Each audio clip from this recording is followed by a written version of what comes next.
Uranus has 27 moons, every single one of them named after a character from Shakespeare or Alexander Pope. Almost none of them have ever gotten the attention they deserve. That is a strange oversight, because hidden in the outer solar system, orbiting a planet that spins on its side, is a collection of worlds so geologically violent, so alien, so structurally bizarre, that the scientists who first got a close look at them struggled to find the right language. One of them appears to have been shattered into pieces and rebuilt from the rubble multiple times. Another is being resurfaced by ice volcanoes. 4 of them likely hide liquid oceans beneath their frozen crusts right now, today. We have not visited since 1986. Nobody talks about these moons. That is the problem. Europa gets the headlines. Enceladus gets the press releases. The moons of Uranus sit at the edge of conversation, dark and distant and unnamed in most people's minds. That is strange because the science coming out of that system is some of the most unsettling in planetary research. A moon the size of a small city with cliff faces so tall that a rock dropped from the edge takes 10 full minutes to hit the bottom. Canyon systems so deep relative to the moon's own diameter that nothing else in the solar system comes close. Bright rings glowing on otherwise pitch-dark surfaces with no confirmed explanation. These are not minor details. These are the kinds of features that stop working scientists cold when they first encounter the images. The 5 major moons, Miranda, Ariel, Umbriel, Titania, Oberon, each tell a completely different story about what a frozen world can become at 3 billion kilometers from the sun. Miranda's surface looks like someone broke it apart and reassembled the pieces without a blueprint. Ariel carries chemical signatures on its surface that should not survive radiation exposure unless something deposited them recently. Umbriel is ancient and dark and almost featureless except for one unexplained glowing ring that has been staring back at researchers for decades. Titania is cracked open by rifts that suggest internal forces are still at work. Oberon sits frozen at the outer edge of the system, scarred by billions of years of impacts, probably sitting on top of an ocean. If you find comfort in these gentle explorations of space and science, I'd be grateful if you'd consider subscribing and giving this video a like.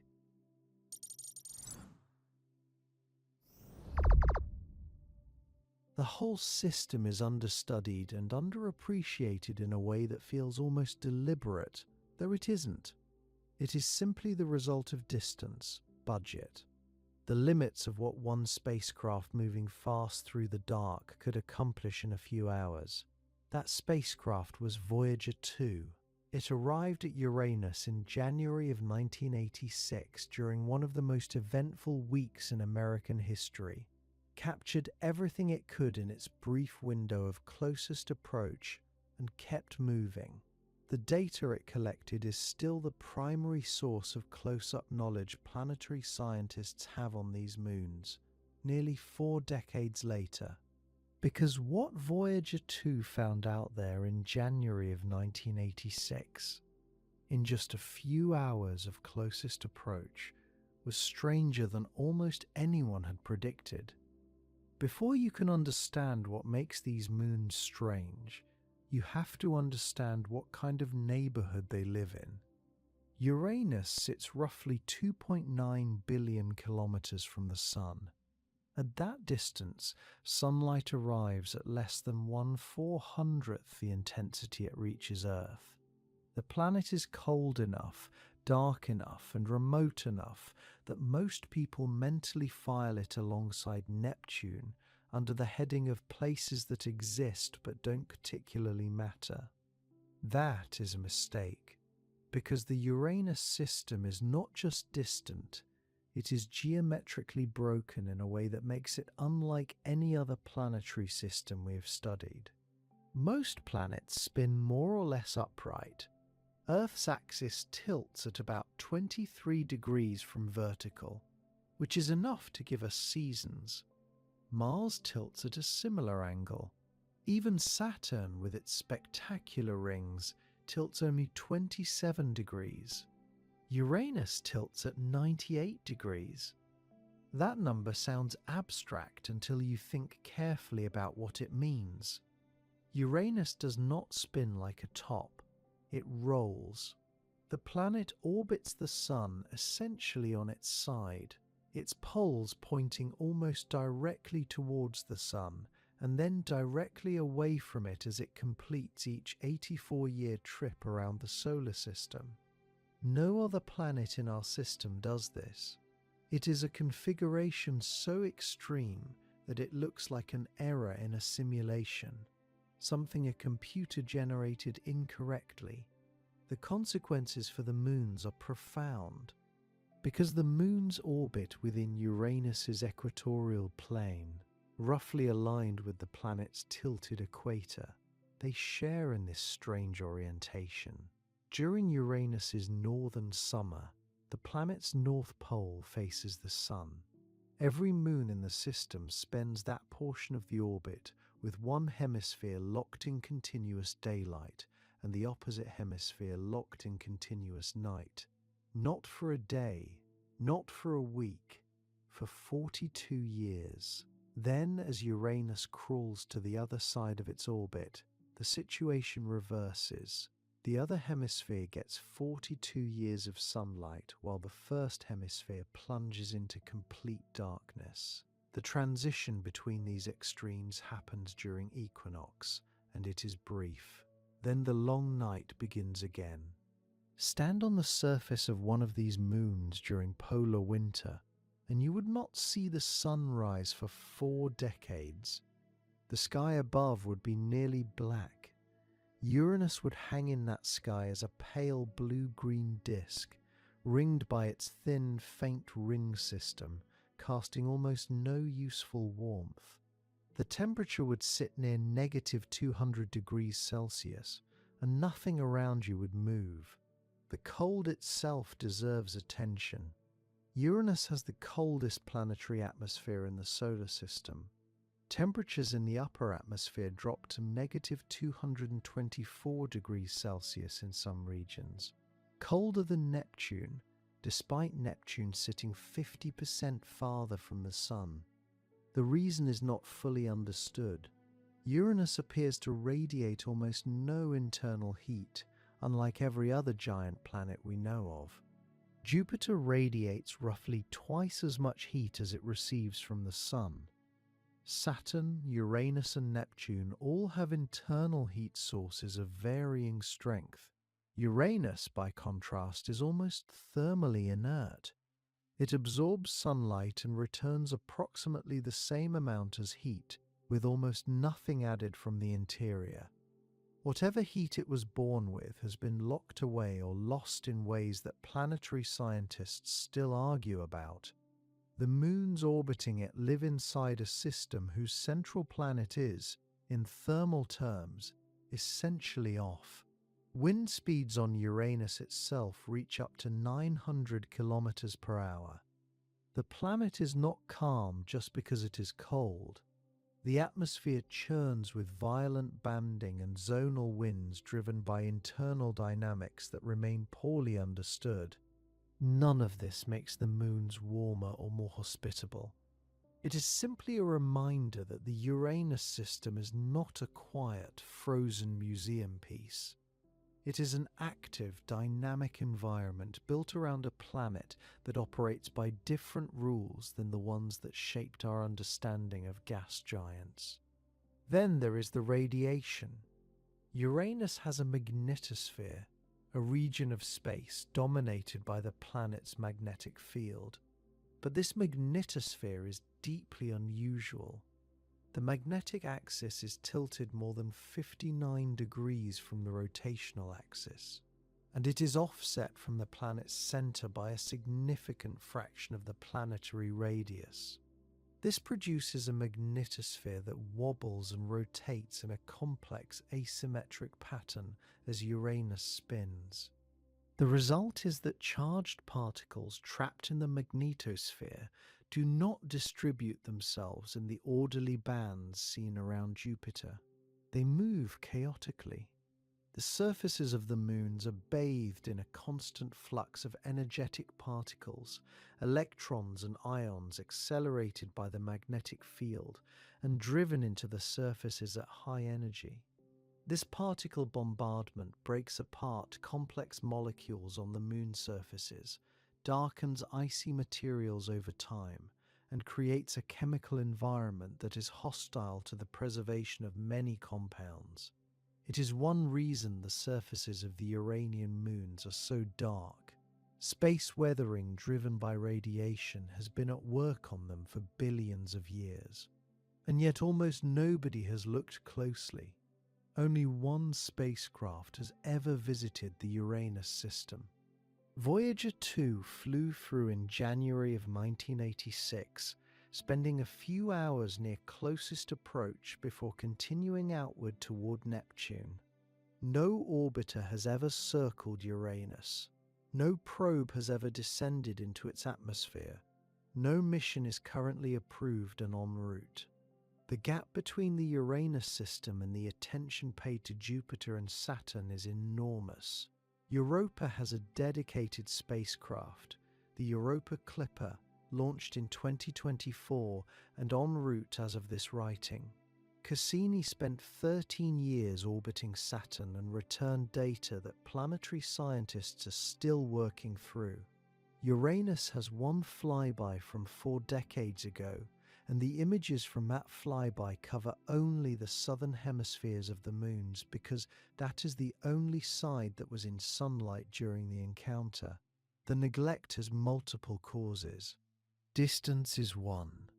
Voyager 2 took more than 9 years to reach Uranus after its 1977 launch.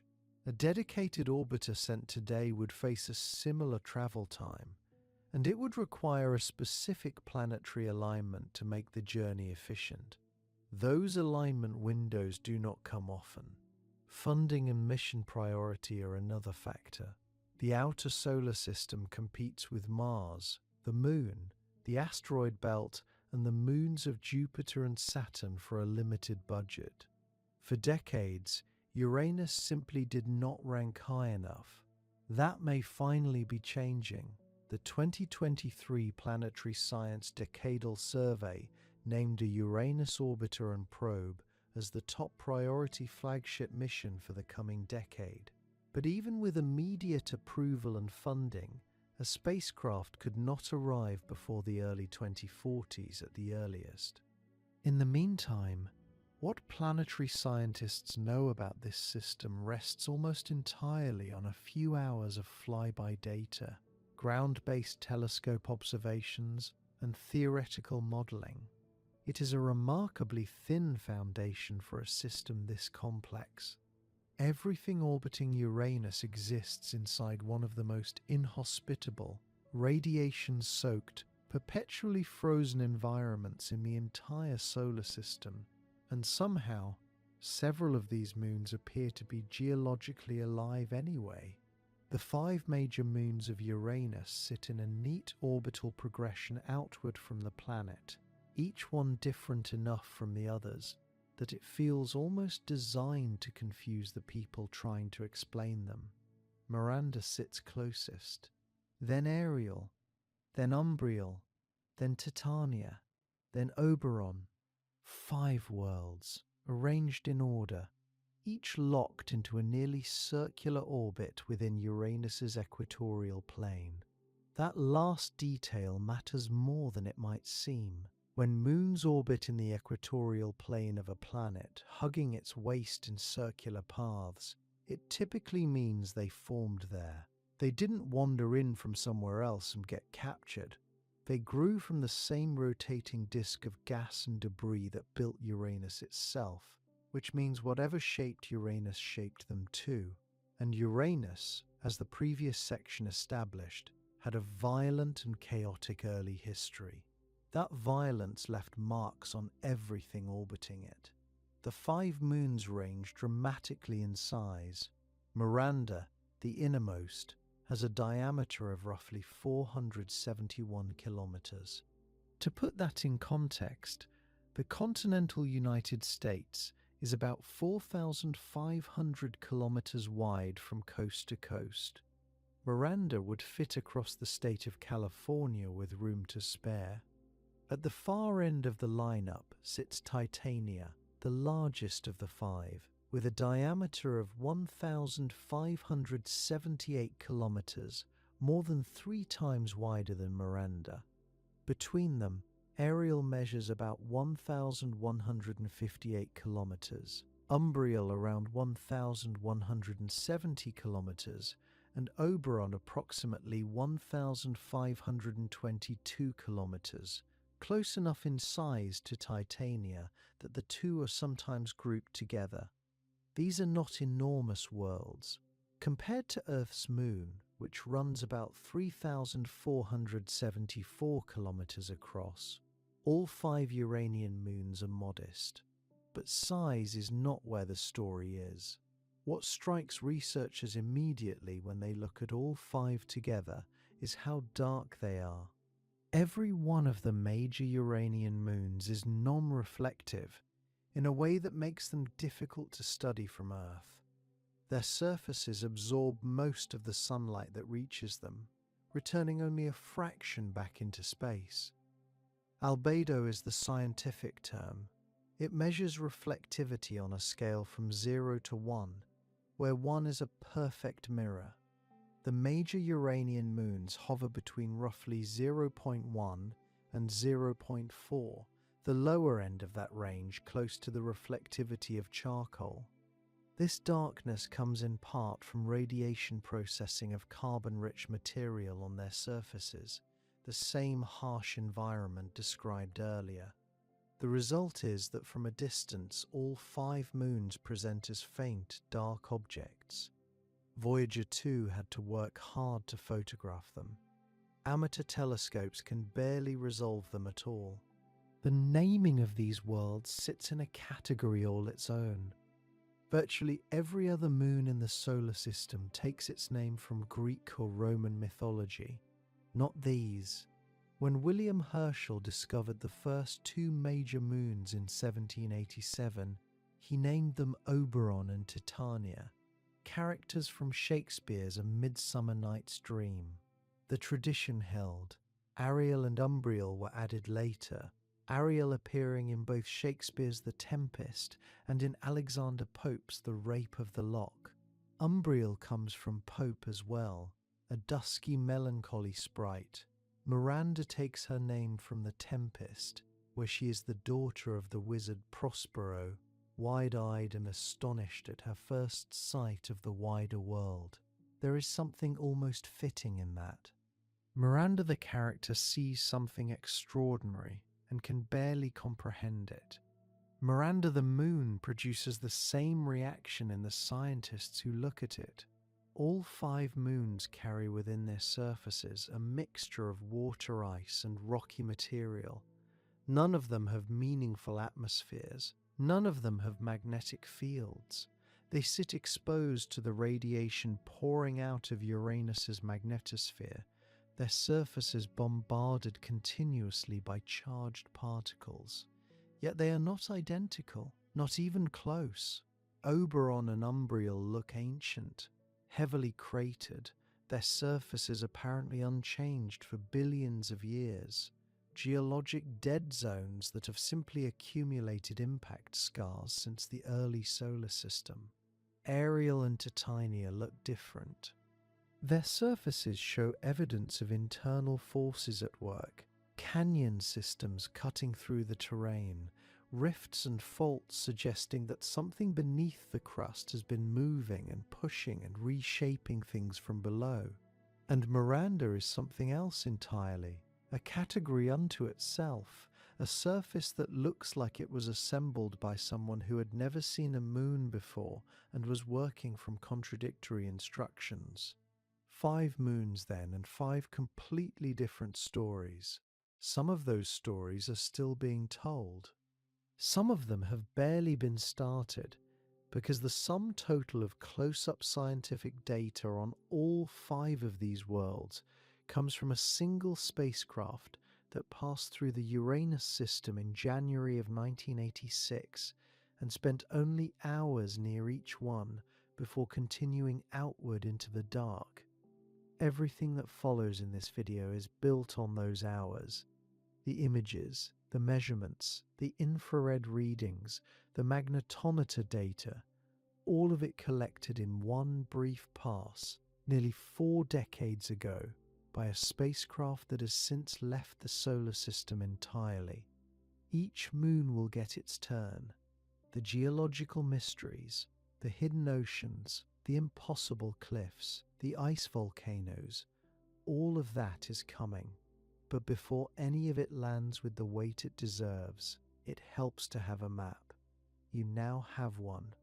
Start with the smallest and closest, and you start with the one that broke every assumption planetary scientists thought they had locked down.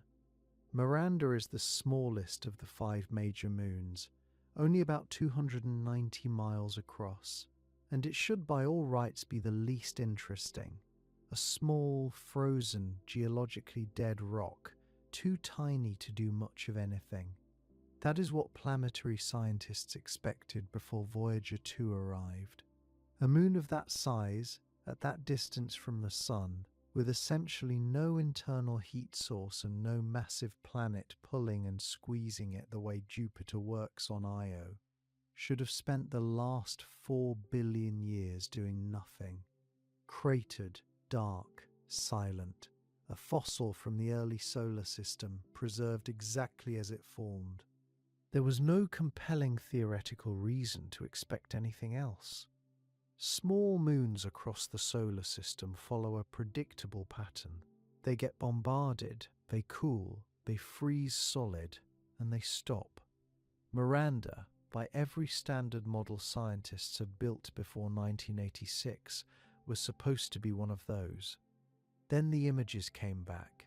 When Voyager 2 made its closest approach to Miranda on January 24, 1986, scientists at the Jet Propulsion Laboratory gathered around their monitors expecting to see a cratered, featureless world. What they saw instead stopped them. The photographs showed a moon that looked nothing like anything in the existing catalogue of known worlds. Not like the moon, not like any of the Jovian moons, not like anything that had been imaged in the decades of planetary exploration before it. The reaction from the science team was immediate and genuine. Nobody had a ready explanation. Some researchers reportedly stood in silence looking at the data, not because they were unimpressed, but because they were struggling to understand what they were actually seeing. The surface of Miranda is a contradiction in almost every direction you look. Ancient terrain, pocked with craters that have been accumulating for billions of years, sits directly beside smooth regions so young they look like they were formed last week in geological terms. Towering cliff faces rise abruptly from otherwise flat ground. Deep canyons cut across the surface with no obvious relationship to the features around them. Concentric ridges and valleys loop across large sections of the moon in patterns that look almost deliberate, almost structured, and yet sit at bizarre angles relative to the rest of the terrain. Sections of rolling ridgelines appear to have been folded by some enormous internal pressure, while immediately adjacent terrain shows no deformation at all. The word that stuck, the one that researchers reached for almost immediately and has followed Miranda ever since, was Frankenstein. The surface of this moon looks like it was assembled from mismatched pieces. Like someone took fragments of completely different worlds, each one with its own geological history and its own set of surface processes, and pressed them together without bothering to make the seams smooth. The boundaries between terrain types are sharp, not gradual. You do not transition from old cratered ground to young smooth ground across hundreds of kilometers. You cross a line, one side ancient, the other fresh. The contrast is stark enough that it reads even in photographs taken from a spacecraft that spent only hours in the vicinity. One description that appeared in the scientific literature captured it precisely. The surface of Miranda looks like mismatched patches on a moth-eaten coat. That framing is apt in a way that more technical language struggles to match. There is a randomness to the arrangement of Miranda's features that resists easy narrative. On a world like the Moon, you can point to a basin and trace the chain of events that produced it. On Mars, the geological history is difficult but decipherable. On Miranda, the surface features seem to have arrived from entirely different histories and been placed next to each other without reference to any coherent sequence. It is disorienting in a way that goes beyond the visual. 3 large structures on Miranda have their own specific name and their own specific strangeness. These are the coronae, Arden, Inverness and Elsinore, each one roughly 120 miles across, each one a region of concentric ridges and valleys unlike anything catalogued on any other moon or planet. They are lightly cratered compared to the terrain surrounding them, which tells you they are younger. Their edges are sharp, defined boundaries where the ridged terrain of the corona meets the older cratered ground outside it. Inside those boundaries, the ridges loop inward in patterns that planetary geologists have spent decades trying to match to known geological processes. Outside, the ancient cratered terrain continues as if the corona does not exist. The 2 regions share a border but appear to share nothing else.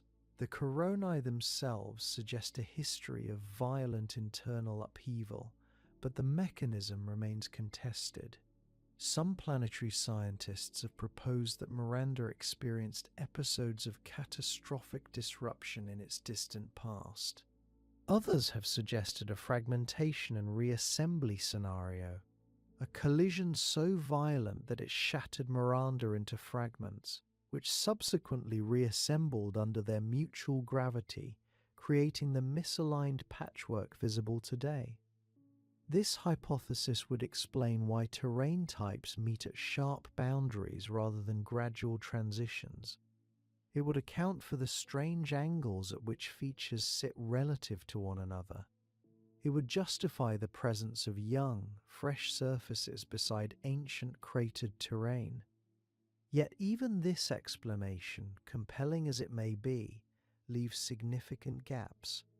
The mechanisms that would trigger such reassembly remain speculative. The timescale over which it might have occurred is uncertain. What makes this especially strange is the scale. Miranda is not large. At 471 kilometers in diameter, it is smaller than the state of Texas. On a world of that size, the features should be modest. Small moons produce small geology. The forces required to build large surface structures require either an enormous impactor, sustained internal heat, or powerful tidal forces from a nearby massive body. Miranda has experienced all of these to varying degrees, depending on which theoretical model you apply. But the features are not modest. The canyons are deep, the cliffs are tall, the coronae are enormous relative to the moon itself. The scale of what Voyager 2 photographed is wildly inconsistent with the size of the world it was photographed on. There is a specific kind of unease that comes from encountering something that violates your sense of proportion. Miranda produces that feeling. you can intellectually accept that a 471-kilometer moon exists in the outer solar system. That is just a number. You can accept that it formed around 4 billion years ago in the cold outer reaches of the solar system and has been orbiting Uranus at a distance of about 129,000 kilometers ever since. Those facts sit comfortably in the mind. What resists comfort is the terrain that appears in the images. The ancient cratered regions are expected. The rest of it, the coronae, the sharp terrain boundaries, the scale of the topography relative to the size of the world producing it, is not. It registers as wrong in the same way that a building with mismatched floors registers as wrong. Each floor might be coherent on its own. The combination is not. Voyager 2 imaged roughly 45% of Miranda's surface during its flyby. The geometry of the encounter, combined with the position of Uranus in its orbit at the time, meant that only the southern hemisphere was illuminated. The northern hemisphere was in the grip of decades-long polar night and invisible to the spacecraft's cameras.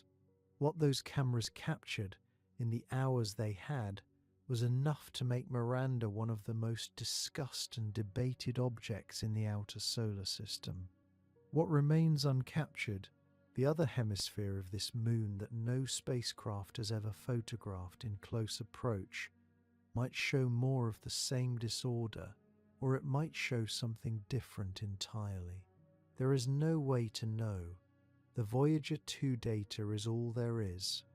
Scientists left the 1986 encounter with a catalogue of extraordinary features and almost no consensus on how to explain them. The images themselves were clear. The moon's surface was documented as well as a brief flyby allowed. What the images could not explain was why any of this existed at all on a moon this small, this cold, and this far from any meaningful source of heat. The cliffs on Miranda are the thing that stops people cold when they first encounter them, not because they are the tallest cliffs in the solar system, though that claim has been made, not because they appear in some artist's rendering designed to maximize drama, but because they are real, they are documented, and the numbers attached to them refuse to behave the way your intuition expects numbers to behave. Verona Rupes is the name given to the largest of these cliff faces. It rises, or more precisely it drops, approximately 5 kilometers from its rim to its base. 5 kilometers. The walls of the Grand Canyon reach about 1.6 kilometers at their highest. Verona Rupes is roughly 3 times taller than that, carved into a moon small enough that you could drive across its entire diameter in a few hours on a highway. The scale of what you are looking at when you study the Voyager 2 images of Miranda is difficult to hold in your mind. It keeps slipping. The cliff is too large for the moon it sits on. Stand at the rim for a moment. Not the actual rim, which no human has ever approached, but the rim in your imagination, which is the only tool available. The surface beneath your boots is water ice, hard as granite at these temperatures, somewhere around negative 187 degrees Celsius. There is no atmosphere, no wind, no sound of any kind. Uranus hangs enormous in the sky, banded and pale, its rings visible edge-on as thin, bright lines cutting across the black. The sun is small and distant, a brilliant point rather than a disk, giving perhaps 1/100th of the light you would receive standing outside on Earth. Everything is very still, and then the ground simply ends. The cliff edge drops away in front of you, 5 kilometers straight down into darkness. The far wall of the canyon is not close. Looking across the void, you are looking at a geological feature that would swallow entire mountain ranges. The bottom, if you could see it through the shadow, is 20 kilometers below, in places where the deepest fault canyons cut through Miranda's crust. Now pick up a rock and drop it off the edge. On Earth, that rock would reach the ground in under a second if the drop were modest, or roughly 3 seconds from the top of the Eiffel Tower. From the rim of Europa on Miranda, with its surface gravity roughly 80 times weaker than Earth's, that rock takes approximately 10 minutes to reach the bottom. 10 minutes of watching a stone fall through silence. It would accelerate so gradually that the movement would barely register at first. Then, slowly, it would pick up speed, tracing an arc downward over the course of minutes that on Earth would have ended before you finished exhaling. The low gravity that allows such cliffs to exist in the first place is the same reason they are survivable to fall from, at least in theory, though the bottom is still a long way down and the landing would still be final. The fault canyons themselves are not merely large, they are proportionally staggering in a way that requires some arithmetic to appreciate. Miranda's diameter is approximately 470 kilometers. Its fault canyons reach depths of up to 20 kilometers. That ratio, canyon depth to total moon diameter, is extraordinary by any standard in the solar system. No other known body of comparable size carries topographic relief this severe. It would be as if Earth had chasms reaching 540 kilometers deep, punching through the crust, the mantle, and well into the outer core. The numbers do not behave. Miranda is too small for this, and yet here it is, scarred with structures that would be impressive on a world 10 times its size. Then there are the coronae, Arden, Elsinore, and Inverness. 3 features on Miranda's surface that have no exact counterpart anywhere else in the solar system. Each one is roughly 200 kilometers across, a significant fraction of the Moon's total diameter. They are collections of concentric ridges and valleys, lighter in tone than the surrounding terrain, marked by relatively few craters, meaning they are younger than the cratered landscape surrounding them. If you photographed one from directly overhead, it would look something like a fingerprint pressed into the surface. Ridges curving inward toward a center, valleys running between them, the whole structure bounded by a sharp and somewhat abrupt edge where the corona meets the older, more heavily cratered terrain beyond it. That boundary is one of the genuinely strange things about the coronae. It is not a gradual transition. The shift from ridged corona terrain to ancient cratered landscape happens over a short distance, sharply, almost as if the 2 types of surface were placed side by side rather than grown from the same geological process. The older terrain has the appearance of something that has been accumulating impact scars for billions of years, unchanged and passive. The corona terrain looks fresher, shaped by forces that were working on the Moon long after the early bombardment period ended. These 2 landscapes exist immediately next to each other with a boundary between them that demands an explanation. And that explanation has been the subject of debate since the day Voyager 2 transmitted the first clear images back to Earth. Inverness Corona sits near the equator. Arden and Elsinore occupy different regions of the southern hemisphere that Voyager 2 was able to image. The spacecraft's geometry during the flyby was such that only the southern hemisphere of Miranda received detailed coverage. The north was in complete darkness during that period, which adds its own layer of frustration to the picture. What lies in the northern hemisphere of Miranda is unknown. The 3 coronae we know about may be representative, or they may be exceptional. We do not have enough information to say. What we do know is that the coronae are not impact features. They were not created by something hitting Miranda from outside. Their structure is too regular, too internally organized, too much like something that formed from below rather than from above. They represent geological work, some process that shaped and reshaped the surface from within, creating ordered ridges and valleys across areas the size of small countries. In a moon this cold and this small, that is not supposed to happen. Geological activity requires heat. Heat requires a source. Miranda, at this distance from the sun, with this mass and this composition, should not have the internal energy to create anything like a corona. And yet Arden, Elsinore and Inverness are sitting there in the data, absolutely real, absolutely formed, absolutely demanding a reason. The sheer variety of terrain packed into 470 kilometers of moon is what makes Miranda so scientifically uncomfortable. On larger bodies, diversity of surface features makes sense. Geological history is complex on a world with the internal energy to sustain it over billions of years.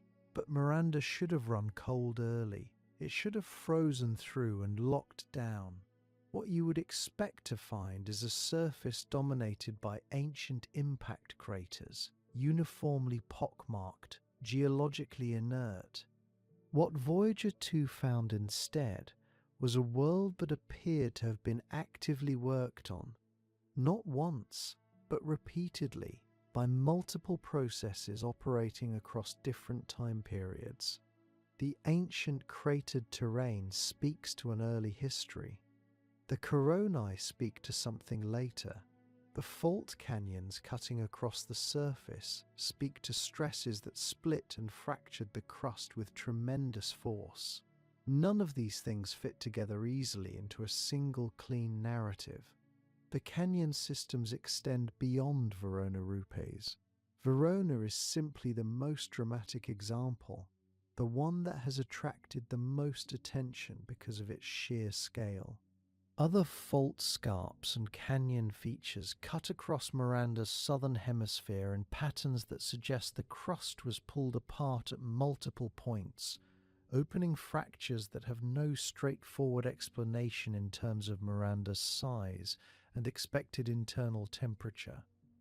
The depth of the deepest canyons, approaching 20 kilometers in places, implies that whatever forces opened them were substantial.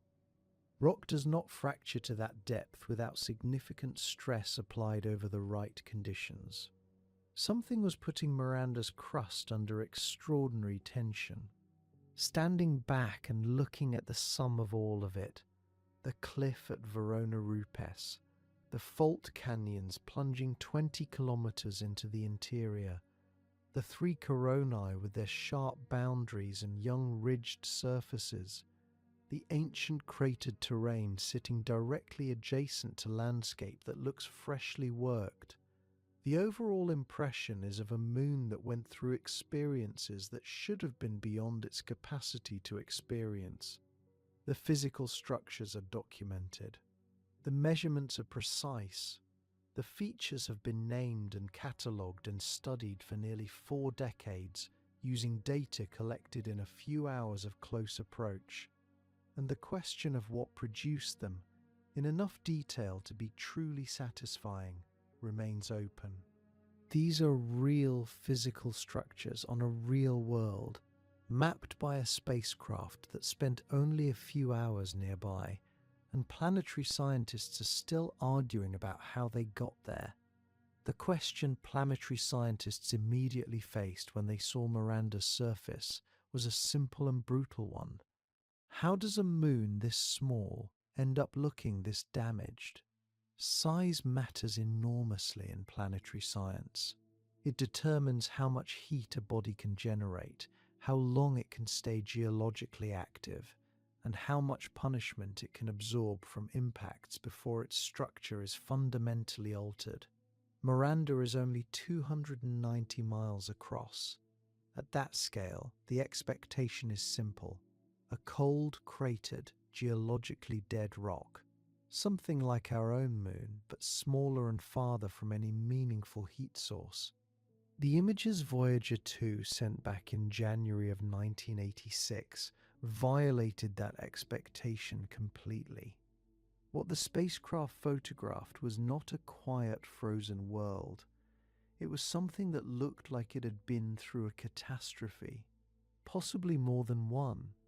Two main theories emerged to explain what scientists were seeing.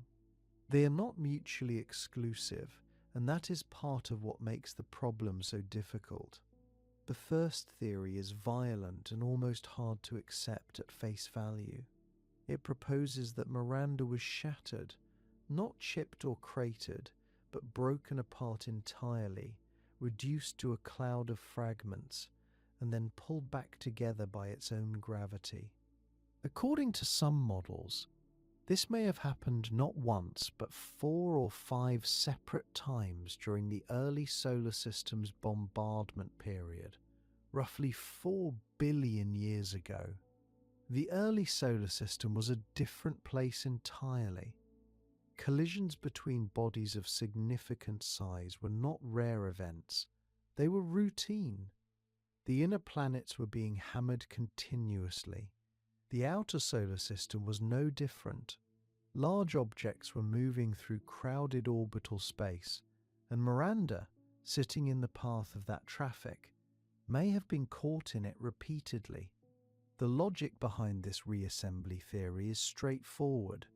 If Miranda was broken apart and the pieces fell back together under gravity, there is no reason the reassembly would be orderly. Chunks of ancient cratered crust would end up sitting next to blocks of material that had been buried kilometers below the original surface. Terrain that formed at one depth would abruptly border terrain that formed at a completely different depth and temperature. The chaotic patchwork that Voyager 2 photographed, ancient cratered plains pressed hard against young, smooth-ridged coronae, with no gradual transition between them, would be exactly what you'd expect from a world that was broken apart and reassembled from mismatched pieces. The randomness is the signature. A world that evolved continuously through normal processes tends to show gradational changes across its surface. Miranda shows none of that. Its transitions are abrupt. Its terrains are incompatible. That incompatibility is what the shattered moon theory is built to explain. There are real problems with the theory, though. Gravitational reaccumulation after a collision tends to produce a roughly spherical body, and Miranda is in fact roughly spherical. But the specific surface features, the coronae, the fault canyons, the precise arrangement of terrain types, are harder to explain through reassembly alone. A pile of rubble that pulls itself back together does not automatically produce concentric ridges hundreds of kilometers wide. Something else had to be at work. And that is where the second theory enters. The second explanation centers on Uranus itself, specifically on the gravitational relationship between the planet and its small inner moon. Tidal forces are one of the most powerful geological engines in the outer solar system. When a moon orbits close enough to a massive planet, the planet's gravity does not pull equally on all parts of the moon. The near side is pulled more strongly than the far side. This differential creates a squeeze, and as the moon's orbit shifts slightly, moving closer then slightly farther, that squeeze varies. The moon is stretched and compressed in a repeating cycle. If the cycle is persistent enough and the force is strong enough, that flexing generates heat deep inside the moon's interior. This is the same process that drives volcanic activity on Io and maintains the subsurface ocean beneath Europa's ice. The question is whether it could have done something similar to Miranda.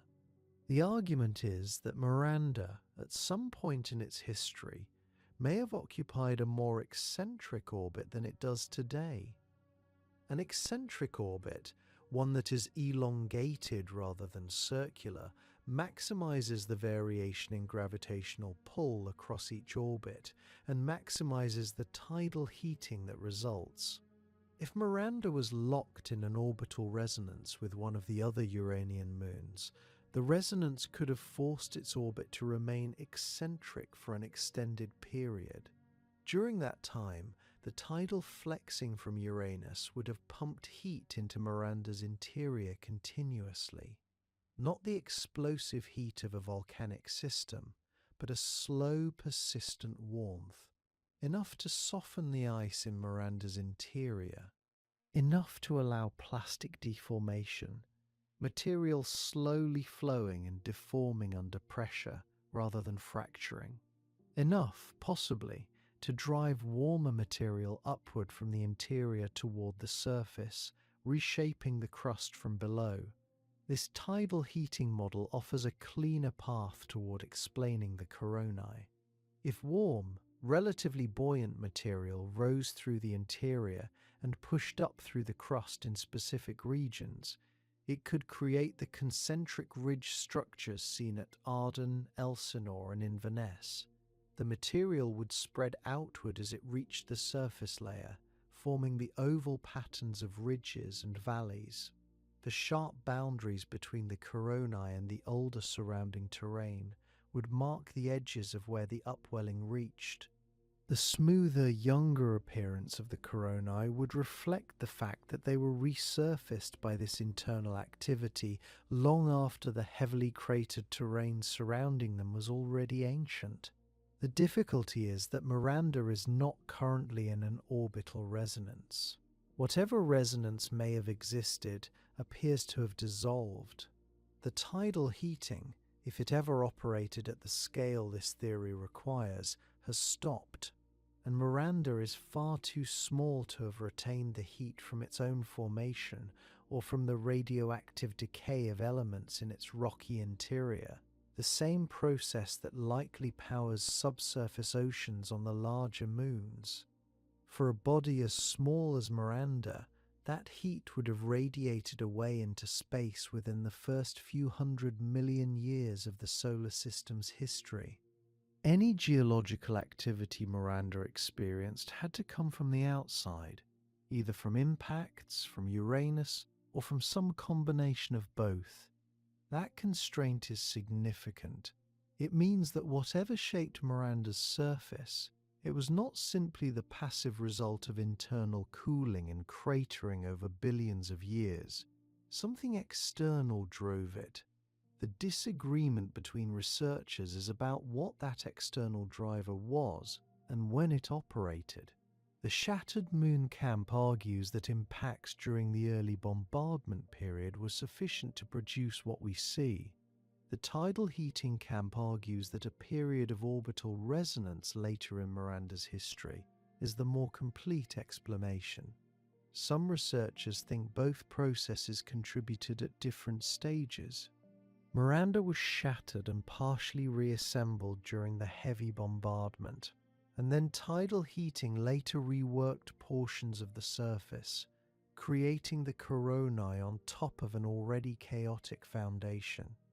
That combined model is perhaps the most intellectually satisfying, but it is also the hardest to test with the data currently available. And the data currently available is thin. Everything known about Miranda's surface in detail comes from Voyager 2's brief pass in 1986. The spacecraft imaged roughly half the Moon's surface and only the southern hemisphere, which was facing the Sun during Uranus's southern solstice. The northern hemisphere has never been photographed at close range. The fault canyons and coronae and ancient cratered terrain that have driven 4 decades of debate represent one hemisphere of one small moon. The other half is still completely unknown. It is entirely possible that the northern hemisphere of Miranda looks different in ways that would immediately clarify or completely overturn the current theories. Without a mission that can enter orbit around Uranus and conduct systematic observations of all 5 major moons over an extended period, that hemisphere stays dark.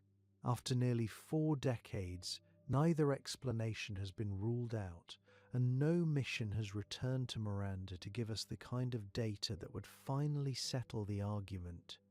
Ariel looks, at first glance, like it has less going on than Miranda. No Frankenstein patchwork. No impossible cliffs. Just a relatively smooth surface marked by large canyon systems running across its face. That first impression is wrong. It is wrong in a way that took planetary scientists years to fully appreciate. The more carefully they looked at the Voyager 2 data, the stranger Ariel became. Miranda announces its weirdness immediately. Ariel hides it, and in some ways, what Ariel is hiding is more remarkable than anything Miranda puts on display. Start with the smoothness. Of all 5 major Uranian moons, Ariel has by far the youngest looking surface. When planetary scientists look at a moon and try to estimate the age of its terrain, one of the primary tools they use is crater counting. The logic is straightforward. The longer a surface has been sitting unchanged, the more impacts it accumulates. Ancient surfaces are saturated with craters stacked on top of craters. Surfaces that have been recently reshaped by volcanic activity, by tectonics, by any geological process at all, have fewer craters. This was because the process that reshaped them erased the older record. Ariel has relatively few craters. More precisely, it has an unusual abundance of small diameter craters and a shortage of large ones. The large craters that should have accumulated over billions of years are gone. Something removed them. Something resurfaced Ariel, smoothing over the old impacts and laying down fresh terrain on top of the record that should have been there. This is not a subtle signal. When geologists see a surface stripped of its ancient cratering history, it means geological processes were operating at a scale large enough and recent enough to essentially reset the clock. On Ariel, that resurfacing is widespread. It is not concentrated in one small region, the way you might expect from a localized impact melt or a small patch of internal activity. It covers enormous fractions of the moon's surface. Whatever was happening inside Ariel, it was happening for a long time and releasing enough energy to reshape the exterior on a global scale. The canyon systems make this even clearer. Ariel's surface is dominated by chasma, large canyon structures that cut across the landscape in networks. These are not shallow scratches. They are deep, extensive rifts in the crust that stretch for hundreds of kilometers. The pattern they form is not random. Canyons that form from tectonic processes, from the crust being pulled apart by internal forces, tend to organize into systems with clear orientations and structural logic. Ariel's chasma show exactly this kind of organization. They indicate that the crust of Ariel was under stress, that internal forces were deforming it from below, pulling sections of the surface apart and creating the rifts we see today.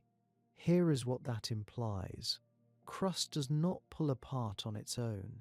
It pulls apart because something beneath it is pushing, or because thermal expansion or contraction is generating stress.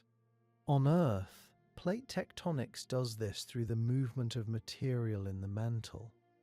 On Ariel, a moon with no atmosphere and a surface temperature of roughly -213 degrees Celsius. The only candidates for generating this kind of crustal deformation are internal heat, either from tidal forces or from radioactive decay in the rocky interior, and the mechanical pressure of material beneath the crust seeking a way out. The canyon systems on Ariel look like the latter. They look like fissures that opened because something from below was finding its way toward the surface. That something has a name. It is called cryovolcanism, and it is one of the stranger phenomena in planetary science. On Earth, volcanoes erupt because rock in the mantle melts into magma, liquid rock, and that magma, being less dense than the surrounding solid rock, forces its way upward through cracks and vents until it reaches the surface. The temperatures involved are extreme, typically over 1,000 degrees Celsius. Cryovolcanism operates on the same basic physics but with completely different materials and at completely different temperatures. Instead of molten rock, a cryovolcanic eruption involves icy material, water, ammonia, methane, or mixtures of all three. These compounds, under the right pressure and temperature conditions, can behave the same way magma does. They become less dense than the surrounding solid ice. They generate pressure. They force their way upward through fractures in the crust. The temperatures at which this can happen are startling. Pure water ice melts at 0 degrees Celsius. But add ammonia to water in the right proportions and the melting point drops dramatically to somewhere around -100 degrees Celsius. Add methane and the chemistry shifts further. What this means is that in the interior of a moon-like Ariel, where temperatures are far below the freezing point of pure water but still warm enough to melt ammonia water mixtures, you can have liquid, genuine liquid, moving through the interior and eventually erupting at the surface. The eruptions themselves would look nothing like what most people picture when they imagine a volcanic event. There would be no glowing lava, no ash clouds, no wall of fire. Instead, there would be plumes of icy slurry, a mixture of liquid and partially frozen material, rising from surface fissures and settling back down as frost and ice deposits, gradually coating the surrounding terrain with fresh material. This process, played out repeatedly over geological time, would do exactly what we see on Ariel's surface. It would erase old craters beneath layers of fresh ice. It would leave a surface that looks younger than it is, smoother than a geologically dead world should be, with canyon systems tracing the paths where the internal material found its way out. The chemical evidence on Ariel's surface makes the case even stronger.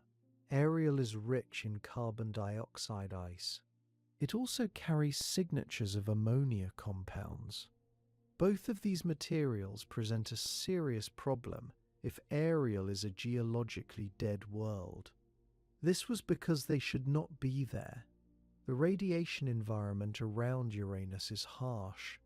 Uranus has a magnetosphere, and that magnetosphere traps charged particles that bombard the surfaces of the moons continuously. Carbon dioxide, ice, and ammonia exposed to that radiation bombardment break down. They are not stable over geological timescales under those conditions.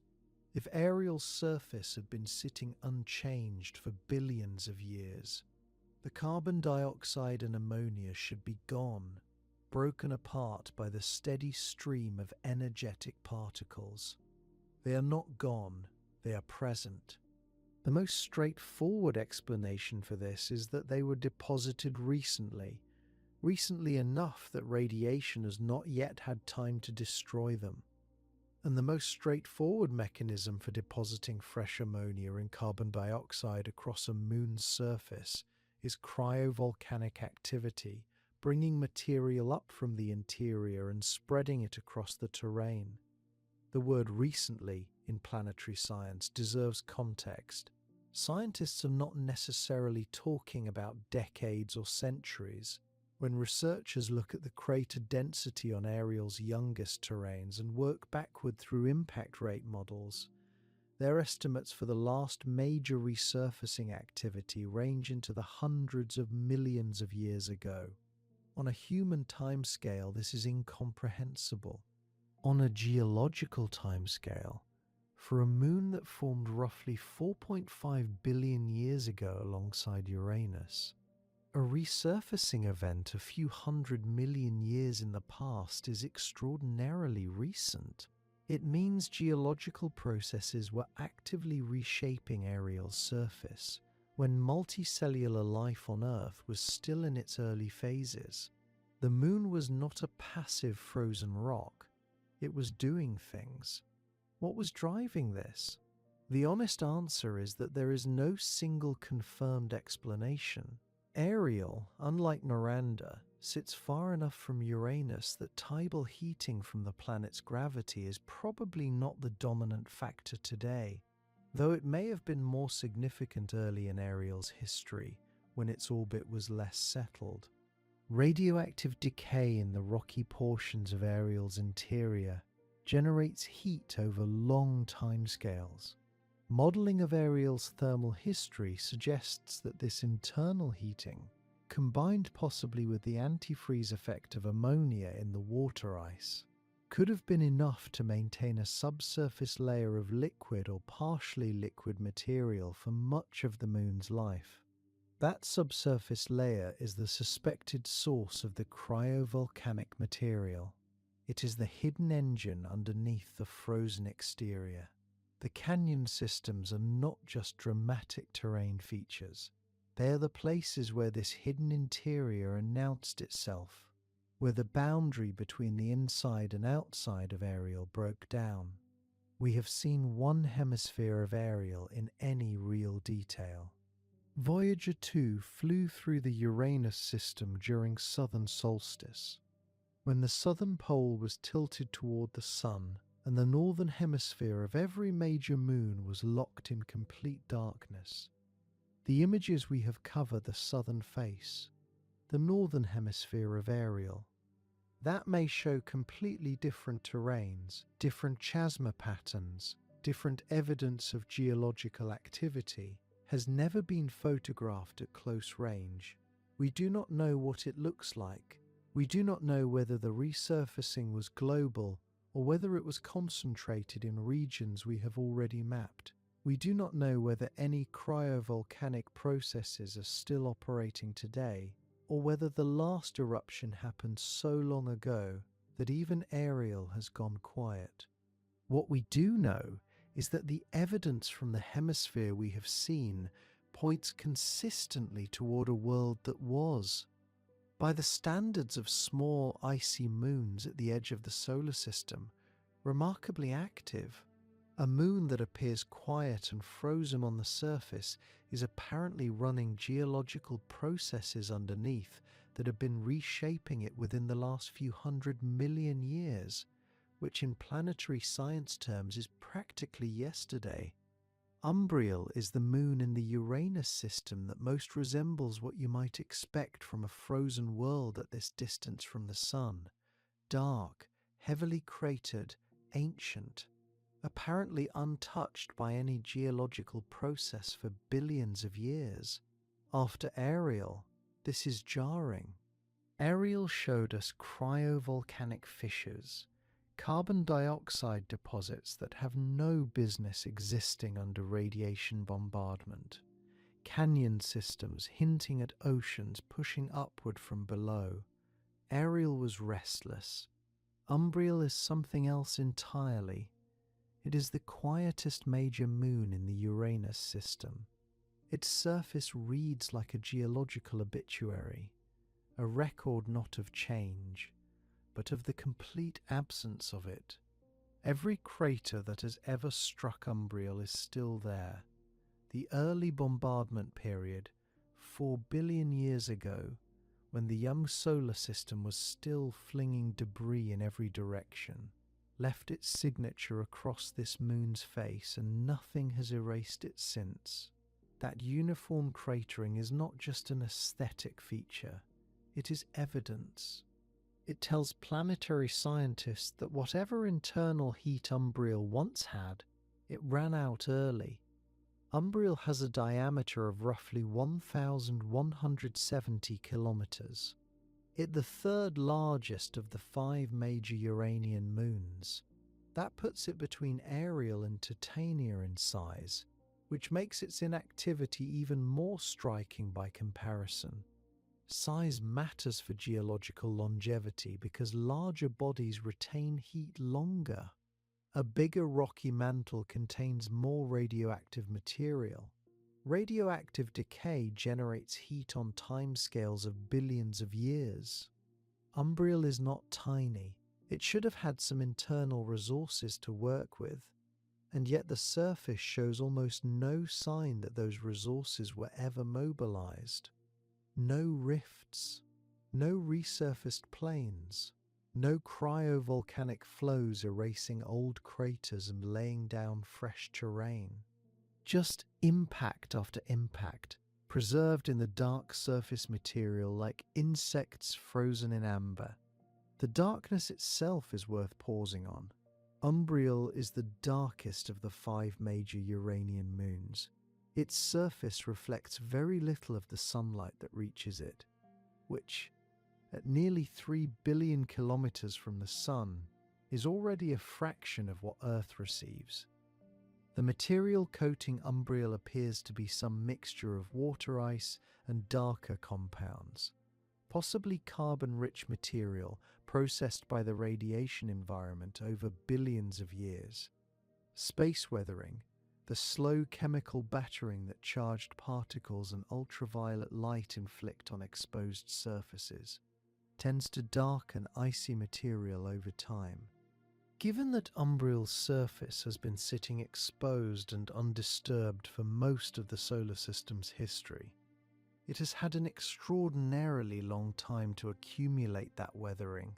The result is a moon that looks almost black in photographs, its craters barely distinguishable from the surrounding terrain in terms of brightness. Voyager 2 flew through the Uranian system in January of 1986. The images it returned of Umbriel confirmed what distant observations had suggested: a dark, heavily cratered surface, uniform, ancient, the kind of moon that, in a system already full of strange and dramatic worlds, might easily be passed over as the dull one in the group. Scientists noted the cratering pattern, catalogued the surface features, arrived at the same conclusion: the surface was advertising. Umbriel had been geologically quiet for a very long time. Then they noticed something that did not fit.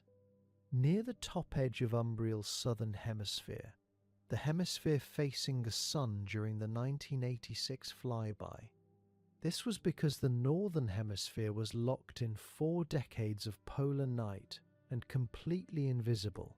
There was a large bright ring, circular, relatively sharp at its edges, glowing against the surrounding darkness with an intensity completely out of keeping with the rest of the surface. It was unlike anything else on the moon. It was unlike anything planetary scientists had encountered in quite this form before. Someone nicknamed it the fluorescent Cheerio. The nickname stuck well enough that it became the informal name for the feature even in scientific discussions. Its official designation is Wunda, after a spirit from Australian Aboriginal mythology, following the same naming convention used for craters on Umbriel. But fluorescent Cheerio conveys the visual reality more directly. On a uniformly dark surface, a bright ring glowing back at you from a moon 2.7 billion kilometers away is a genuinely strange thing to find. Wunda measures roughly 131 kilometers across. It sits in what appears to be a crater. That would make it a crater floor deposit of some kind, material that settled into or formed within the crater after the impact occurred. But that description raises more questions than it answers. What is the material? Why is it bright when everything else on Umbriel is dark? Why is it this shape? Why hasn't radiation darkened it the way it has darkened the rest of the surface? The possibilities that scientists have put forward break into a few broad categories. none of which are confirmed. One idea is that Wunda represents a deposit of relatively fresh ice, water ice, possibly mixed with carbon dioxide or other volatile compounds that reached the surface recently enough that radiation hasn't had time to darken it yet. On Ariel, volatile compounds appear to have been recently deposited by cryovolcanic activity. Something similar could theoretically have happened at Wunda, even on a moon that otherwise shows no signs of internal activity. A single localized event, perhaps ancient but less ancient than everything else on the surface, could have delivered fresh material to this one spot. Another possibility involves salts. If Umbriel has any subsurface liquid, even a thin, briny layer, materials dissolved in that liquid could potentially reach the surface through fractures or impact-related excavation. Salts tend to be bright, a deposit of evaporite material left behind when liquid water froze or evaporated at the surface would stand out sharply against the dark background. This explanation would connect Wunda to the subsurface ocean question that runs through the whole Uranian system. It would suggest that even Umbriel, the most geologically inert of the 5 major moons, is not entirely sealed off from its own interior. A third possibility is that the impact that created the crater excavated material from deeper within Umbriel, material that had been shielded from radiation and space weathering and had therefore retained its original brightness. Deep impacts can punch through the processed surface layer and expose pristine material below. The ring shape could reflect the geometry of how that excavated material settled after the impact. This explanation requires no ongoing geological activity at all, which would fit Umbriel's otherwise static appearance. The frustrating reality is that Voyager 2's data, collected in hours at a specific angle, from a southern hemisphere that was illuminated while the northern hemisphere sat in darkness, is not enough to settle the question. Wunda is a low-resolution mystery. The images we have of it are the best images we will have for the foreseeable future.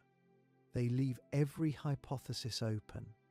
Scientists cannot agree on what Wunda is made of, cannot confirm whether it formed yesterday in geological terms or 3 billion years ago, cannot explain with certainty why it is bright when the moon surrounding it is so comprehensively dark. There is something almost paradoxical about Umbriel. It is the moon in this system that most validates the expectation of dullness. Ancient, dark, heavily cratered, apparently lifeless in every geological sense. And it is also the moon that hides the single feature in the entire Uranian system that nobody can explain. Every other moon has been strange in ways that are at least approachable. Miranda's terrain suggests violent reassembly. Ariel's smoothness suggests cryovolcanic resurfacing. Even those explanations remain contested. But Wunda sits on a moon that offers no framework for understanding it. The moon around it says nothing is happening here. The feature itself says something happened, or is happening, and we have no idea what. A single bright ring on a uniformly dark moon, sitting there with no confirmed explanation, is a small mystery in the grand scheme of things. But small mysteries in planetary science have a habit of turning out to be important. Titania and Oberon sit at the outer edge of the Uranian moon system, close enough in size that they are sometimes described almost as twins, which makes it harder to explain why their surfaces look so different from each other. Titania is the largest moon Uranus has. Its radius runs to 789 kilometers, making it wider than any other moon in this system. When Voyager 2 returned images of Titania in January 1986, scientists saw a world that immediately resisted easy categorization. There were impact craters as expected. There were large impact basins as expected, but there were also rifts, long, deep fractures cutting across the surface, the kind of features that only form when internal forces are pulling the crust apart. Craters are passive. They record what has hit a world from outside. Rifts record something else entirely. They record what a world has been doing to itself from within. The rifts on Titania tell a specific story. When a crust fractures in this way, it is because the interior is deforming. Something inside the moon is moving, shifting, creating stress that the frozen surface cannot absorb without breaking. On Earth, that process is driven by plate tectonics, by convection in a molten mantle pushing rock around. On Titania, at temperatures around -200 degrees Celsius, the mechanism is different, but the result is the same kind of scar. The crust pulled apart, the surface cracked. The rifts are the evidence that Titania has not simply been sitting still. This is what separates Titania from Umbriel in the most fundamental way. Umbriel, as described earlier, shows almost no evidence of internal geological activity. Its surface is ancient and uniformly cratered, a record of impacts stretching back billions of years. Titania, only marginally larger, shows rifts. It shows that something inside it remained active long enough to reshape portions of the surface, to erase or overprint the original cratered landscape in certain regions. Two moons in the same system, similar in composition, similar in mass, and they ended up looking nothing alike. That asymmetry is the central puzzle when you study this pair. Oberon is the outermost of the 5 major moons, and in some ways it is the opposite of Titania despite the size similarity. Oberon's diameter is just under 1,523 kilometers, compared to Titania's 1,578. The difference is small, but Oberon's surface is heavily cratered, old, and shows far fewer signs of the tectonic disruption visible on its neighbour. The craters on Oberon are large and well preserved, which means the terrain has not been significantly resurfaced since the period of heavy bombardment that marked the early solar system. What hits Oberon stays visible on Oberon. There is one feature on Oberon that breaks this pattern of frozen uniformity. A mountain rising approximately 6 kilometers above the surrounding terrain, spotted in Voyager 2 images at the moon's limb. 6 kilometers is not a trivial height for a body this size. The origin of that peak is not definitively settled. It could be the central uplift structure of a large impact crater, a common feature seen on other moons and planets where the rock beneath the crater rebounds upward after the impact. It could be something tectonic. The images do not offer enough detail to resolve the question, but it sits there in the data, 6 kilometers high, on a moon that otherwise reads as geologically inert, and it is the kind of anomaly that tends to get quietly noted and left for future missions to address. The craters on Oberon have something else worth noting. Some of the large ones show dark material on their floors, a coloration different from the surrounding surface ice. The origin of that dark material is not fully understood.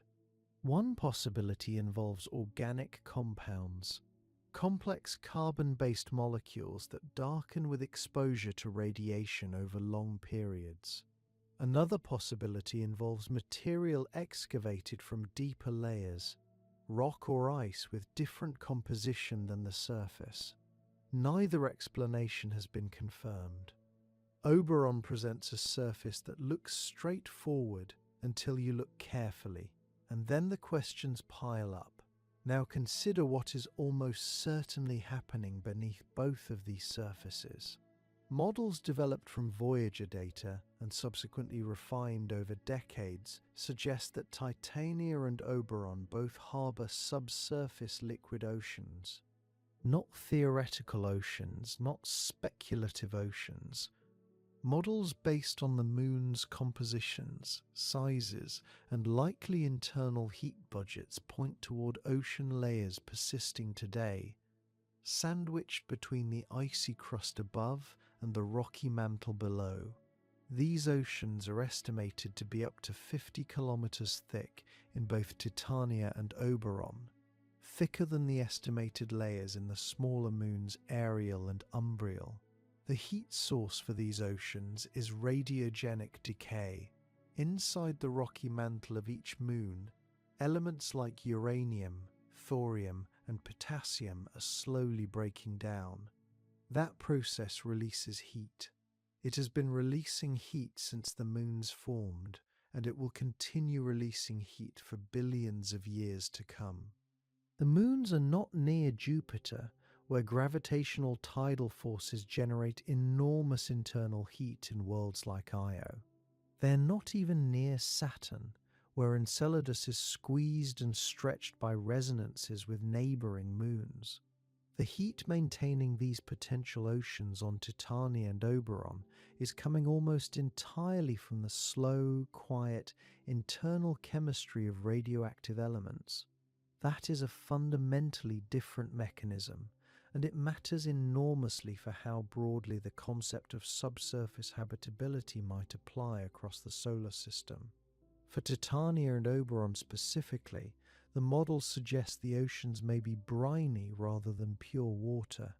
Salts dissolved from the rocky mantle would lower the freezing point of the water, helping the liquid layer persist at temperatures that would freeze pure water solid. The ocean would sit in darkness, under enormous pressure from the ice above, at temperatures just above freezing, in contact with rock below. What chemistry is operating in those conditions is unknown. No instrument has ever sampled it. This is where the difference in surface character between the two moons becomes scientifically important again. Titania shows rifts. Rifts require internal forces. Internal forces, in this context, likely mean fluid movement, material shifting in the interior, potentially connected to the behavior of a subsurface ocean layer. If Titania's ocean has more thermal activity, more interaction between liquid water and the rocky mantle above, that could generate the kind of internal stressing that fractures a crust. Oberon shows fewer signs of that activity. Its ocean, if it exists, may be quieter, more isolated from the mantle, less capable of driving surface deformation. The asymmetry between them then might not be random. It might reflect a difference in the internal dynamics of their ocean layers. Titania's interior may be more convectively active. Oberon's may be more stratified, with less mixing between the liquid layer and the surrounding materials. These are hypotheses. The data to test them does not yet exist, because no spacecraft has returned to the Uranus system since Voyager 2 completed its flyby nearly 4 decades ago. What makes this comparison so compelling is how cleanly it isolates the variables. Titania and Oberon formed in the same system, from the same material, at roughly the same time. They are nearly the same size. They experience the same radiation environment, the same distance from the Sun, the same seasonal extremes created by Uranus's tilted axis, and yet one of them is splitting at the seams, while the other is a frozen archive. The explanation has to come from somewhere inside the moons themselves, some difference in initial composition, in the distribution of radioactive elements, in the thickness of the icy shell, in the geometry of the ocean layer. Those are precisely the measurements a future orbiter could make. Gravity science can map the internal density distribution. Magnetometer readings can detect electrically conducting layers, which a salty ocean would produce. Surface spectrometers can identify the composition of materials that have migrated upward from the interior. None of those measurements have been taken.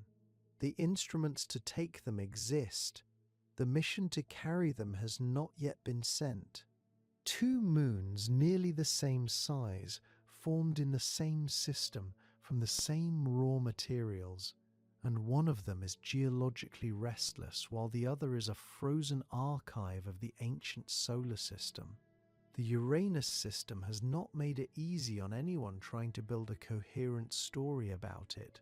For decades, when people talked about the possibility of liquid oceans hidden beneath the ice of moons in the outer solar system, the conversation started and often ended with Europa and Enceladus.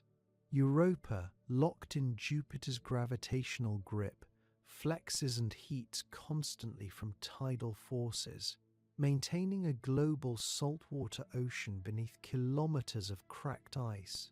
Enceladus, small and geologically active beyond all reasonable expectation, vents plumes of water vapor directly into space, advertising its internal ocean to any spacecraft that happens to be nearby. These two worlds became the centerpieces of the habitability conversation in the outer solar system because their heat sources were obvious, their evidence was dramatic. Missions had actually gone to study them. The Uranian moons, by contrast, sat quietly in the dark at nearly 3 billion kilometers from the Sun, drawing almost no attention at all. That may turn out to have been a significant scientific mistake. In 2023, a team of researchers published findings that reframed the entire Uranus system. They had modeled the internal thermal evolution of all 5 major Uranian moons, running the physics forward from formation to the present day. What they found was striking. 4 of the 5 major moons, Ariel, Umbriel, Titania, Oberon, almost certainly harbour liquid water oceans beneath their frozen surfaces right now. Not ancient oceans long since frozen solid, present-day oceans persisting into the current era, sandwiched between the icy crusts above and the rocky mantles below. The 5th moon, Miranda, is too small. Its interior simply cannot generate or retain enough heat to keep water liquid. But the other 4, ranging from Ariel at roughly 1,160 kilometers in diameter up to Titania at 1,578 kilometers, appear to have crossed a threshold that Miranda could not. This discovery emerged from work conducted at the University of Exeter and other institutions, representing a synthesis of observational data and computational advances that had made such comprehensive modelling possible for the first time. The researchers recognized that previous analyses had focused narrowly on the most obvious heat sources, overlooking a mechanism that operates quietly but persistently on nearly every rocky body in space. Their methodology involved running thermal models backward and forward through billions of years, tracking how heat would dissipate from each moon's formation to the present moment. The results were consistent across multiple independent studies, suggesting a level of confidence that elevated these findings from speculative possibility to probable reality. The heat source is not tidal. That is the part that makes this finding genuinely remarkable. Europa and Enceladus are warm because they are being gravitationally squeezed by massive planets and large neighboring moons, a process that generates heat through friction in their interiors. The Uranian moons are not in the kind of orbital resonance that would produce significant tidal heating. Their orbits are nearly circular, their gravitational interactions with Uranus relatively quiet compared to the violent tidal environment around Jupiter. Whatever is keeping these oceans liquid comes from within the moons themselves. The heat source is radioactive decay. The rocky mantles of Ariel, Umbriel, Titania, Oberon contain long-lived radioactive elements, uranium, thorium, potassium, that have been slowly releasing heat since the solar system formed. That heat, bleeding steadily outward through billions of years, has been enough to maintain thin but persistent layers of liquid water in the interiors of these four worlds. The oceans are not vast. They are relatively thin layers by planetary standards. In Ariel and Umbriel, the smaller pair, models suggest ocean thicknesses of less than 30 kilometers. In Titania and Oberon, the two largest moons, the oceans may be up to 50 kilometers thick. To put that in perspective, 50 kilometers of liquid water is still a layer roughly 5 times deeper than Earth's deepest ocean trench. These are not puddles, they are genuine global oceans, completely enclosed beneath kilometers of ice, completely hidden from any telescope or spacecraft that has attempted to study these moons from a distance. The composition matters as well. These are not clean, pure water oceans, they're briny. Models suggest significant concentrations of salts and other dissolved minerals leached from the rocky material of the mantle over geological time. Salty water is significant because dissolved salts lower the freezing point, meaning these oceans can remain liquid at temperatures that would freeze pure water solid. Salt is, in a sense, the antifreeze that makes these oceans possible.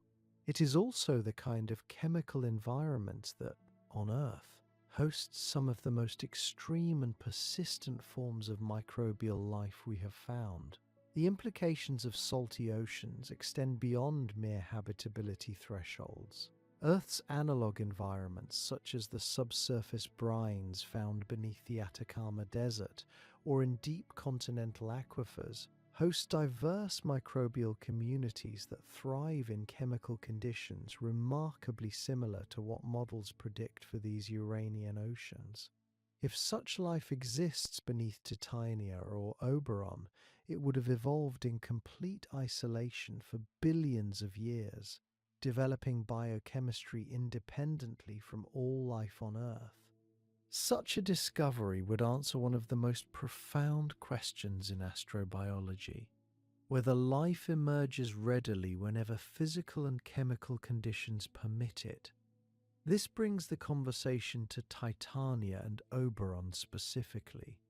This was because the researchers found something in their models that elevated these two moons above the others in terms of scientific priority. The rocky mantles of Titania and Oberon, being larger, contain more radioactive material and have retained more heat over the history of the solar system. The models suggest that in these two moons, the subsurface oceans may not simply be liquid, they may be warm enough to be considered potentially habitable.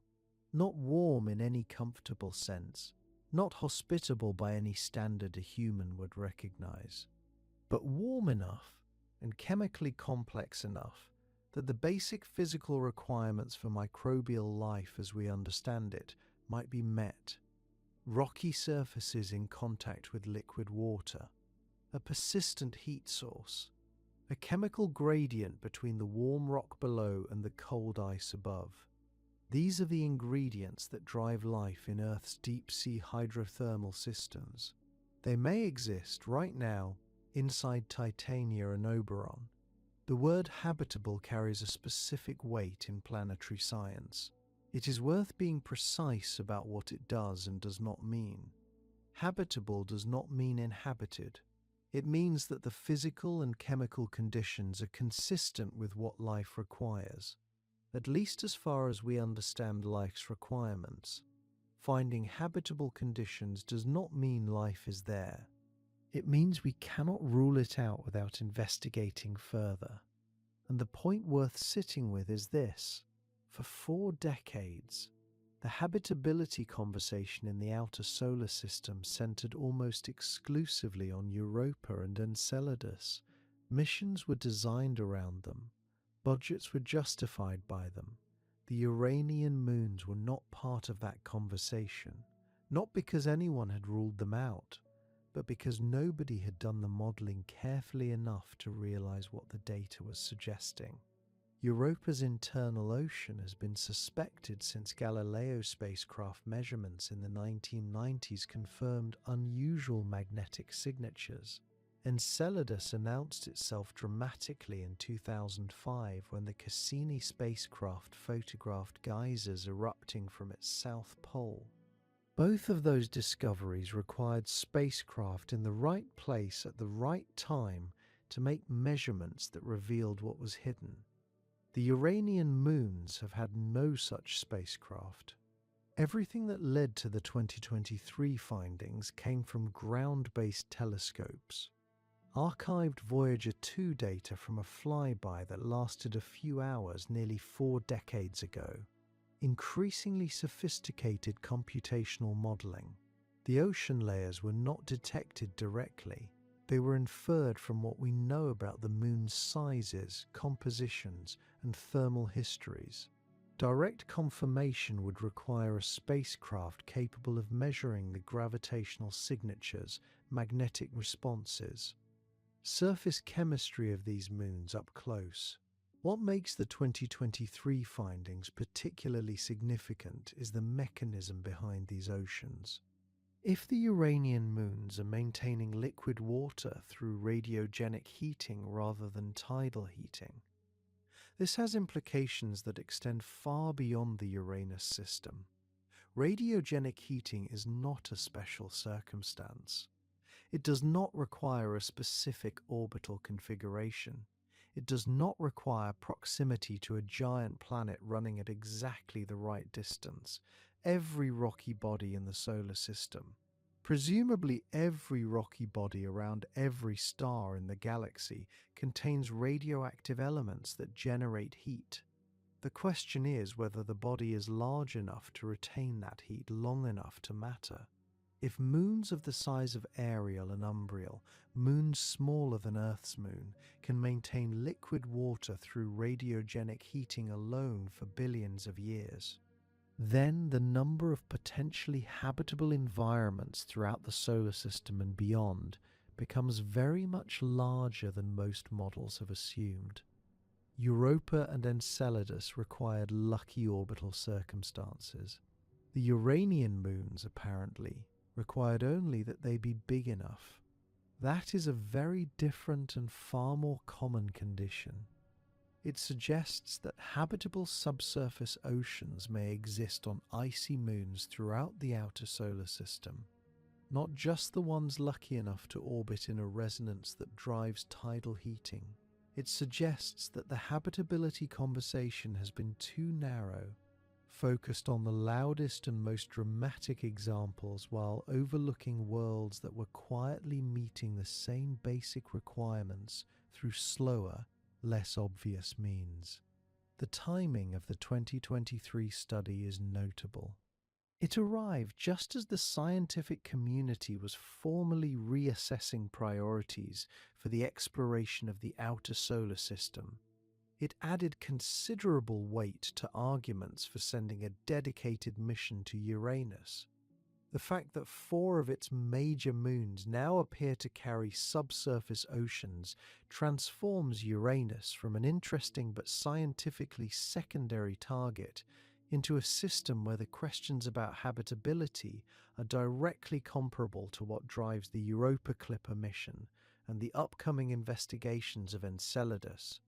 These moons were overlooked for the better part of 4 decades, while the Jupiter and Saturn systems absorbed most of the scientific and financial attention. The data now suggests the Uranian moons deserved more of that attention all along. The task of making up for lost time is not a small one. 4 of the 5 major moons of Uranus may be carrying liquid water oceans beneath their frozen surfaces right now. We have not sent a single spacecraft to investigate since 1986.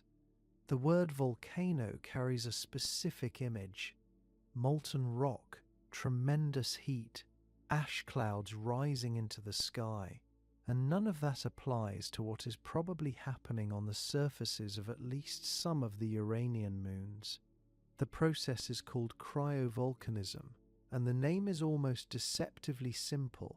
Cryo means cold. Volcanism means the eruption of material from a planetary interior onto the surface. Put them together and you get something that sounds like a contradiction. A cold volcano, but the physics behind it are real, well understood and deeply strange. Instead of molten rock, cryovolcanoes erupt icy material. Water, ammonia, methane. Combinations of these compounds that behave at the temperatures and pressures found inside icy moons in ways that have no parallel in anything you would encounter on Earth. This is geology operating by completely different rules. To understand why this works, you have to set aside the intuition that cold means frozen and frozen means still. Pure water freezes at 0 degrees Celsius. That is a fact that feels permanent and obvious. But add ammonia to that water and the freezing point drops dramatically. A mixture of water and ammonia in the right proportions can remain liquid at temperatures as low as -97 degrees Celsius. Add methane into the picture and the chemistry shifts further still. The result is that inside an icy moon where surface temperatures hover around -200 degrees Celsius, there can exist pockets of material, ammonia-rich brines, methane water slurries, that are mobile, that flow, that behave like the magma chambers sitting beneath volcanoes on Earth. The temperature is brutally cold by any human standard, and the material is still moving. This is what makes cryovolcanism possible on worlds like Ariel. Somewhere beneath that smooth, canyon-scarred surface, there are regions where pressure from overlying ice combined with residual internal heat and the chemistry of ammonia-laced water keeps material in a semi-liquid state. When that material finds a pathway to the surface, a fracture in the crust, a fault opened by tectonic stress, a fissure running along the floor of one of Ariel's enormous chasma, it rises. Not explosively, necessarily, not the way a terrestrial volcano sometimes detonates with enough force to reshape a landscape in hours. The eruption of a cryovolcano on a small icy moon is likely slower, quieter, and in its own way more relentless. Picture what that would look like on Ariel. A fissure along the wall of one of the great canyon systems opens slightly.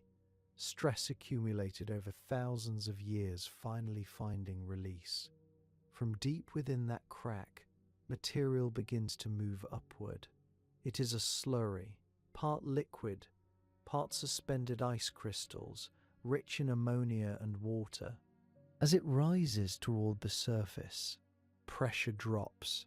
Some of the volatile compounds begin to vaporize. By the time the material breaches the surface, it is erupting as a plume, a column of icy particles and gas rising above the canyon floor in the near vacuum of Ariel's airless environment. There is no wind to carry it sideways, no atmosphere to slow it. The plume rises, fans outward, and then the material begins to fall back. Slowly, in Ariel's low gravity, a rain of icy particles descends across the surrounding terrain. It settles as frost. It fills in old crater floors. It buries the record of impacts that happened millions of years earlier. Over time, that process, eruption, plume, fallback, frost, smooths the surface. It erases the past and writes something new. This is precisely what the images from Voyager 2 suggest has happened on Ariel. The smoothness of its surface is not accidental. Old craters have been partially or fully buried. The terrain looks young in ways that a moon this size and this far from the Sun has no obvious right to be. When planetary scientists look at Ariel and see fewer large craters than they expect, what they are seeing is the record of geological activity that reached the surface and covered them over. Cryovolcanism, operating across hundreds of millions of years, has been quietly resurfacing this moon. The chemical evidence on Ariel's surface makes this harder to ignore. Carbon dioxide ice has been detected there, so has ammonia. Both of these compounds are volatile. Under the constant bombardment of charged particles from Uranus's magnetosphere, they break down. Radiation destroys them. If you left carbon dioxide ice exposed on Ariel's surface long enough, the radiation environment would gradually degrade it into something else. The fact that it is still there, still detectable, means one of two things. Either it was deposited recently enough that the radiation has not yet had time to eliminate it, or it is being continuously replenished from below. In either case, the implication is the same. Something in Ariel's interior has been sending material to the surface within what astronomers would call the recent past, which might mean the last few 100 million years, which by the standards of a solar system 4.5 billion years old is not very long ago at all. Cryovolcanism is not unique to Ariel. It operates on Triton, Neptune's largest moon, where Voyager 2 actually observed active plumes of nitrogen gas erupting from the surface. Enceladus, the small Saturnian moon that has captured so much scientific attention, vents water vapor and ice particles through cracks in its southern polar region in a process that is related, in principle, to the cryovolcanism under discussion here. The phenomenon appears to be one of the common ways that icy worlds communicate between their interiors and their surfaces. What is different about the Uranian moons is the setting: colder, more radiation exposed, less tidally active, and the fact that we have almost no data to work with. On Enceladus, we have had multiple spacecraft. We have flown through the plumes themselves. We have sampled what comes out.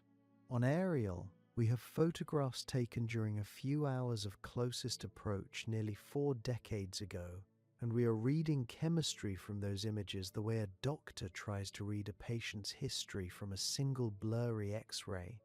What connects cryovolcanism to the subsurface oceans discussed in the previous section is not just location, it is mechanism. A subsurface ocean sitting beneath kilometers of ice cannot stay sealed forever. Pressure builds, tectonic stresses open pathways. The ocean is not static. It interacts with the overlying ice through processes of partial melting, refreezing and fracturing that can drive material upward over geological timescales. Cryovolcanism, in this sense, is how the ocean breathes. It is the channel through which the chemistry of a hidden interior reaches the surface. And the surface chemistry of Ariel, the ammonia, the carbon dioxide, the smooth terrain that keeps erasing its own history, may be reading out directly from whatever is happening in that interior ocean right now. There is something worth sitting within that.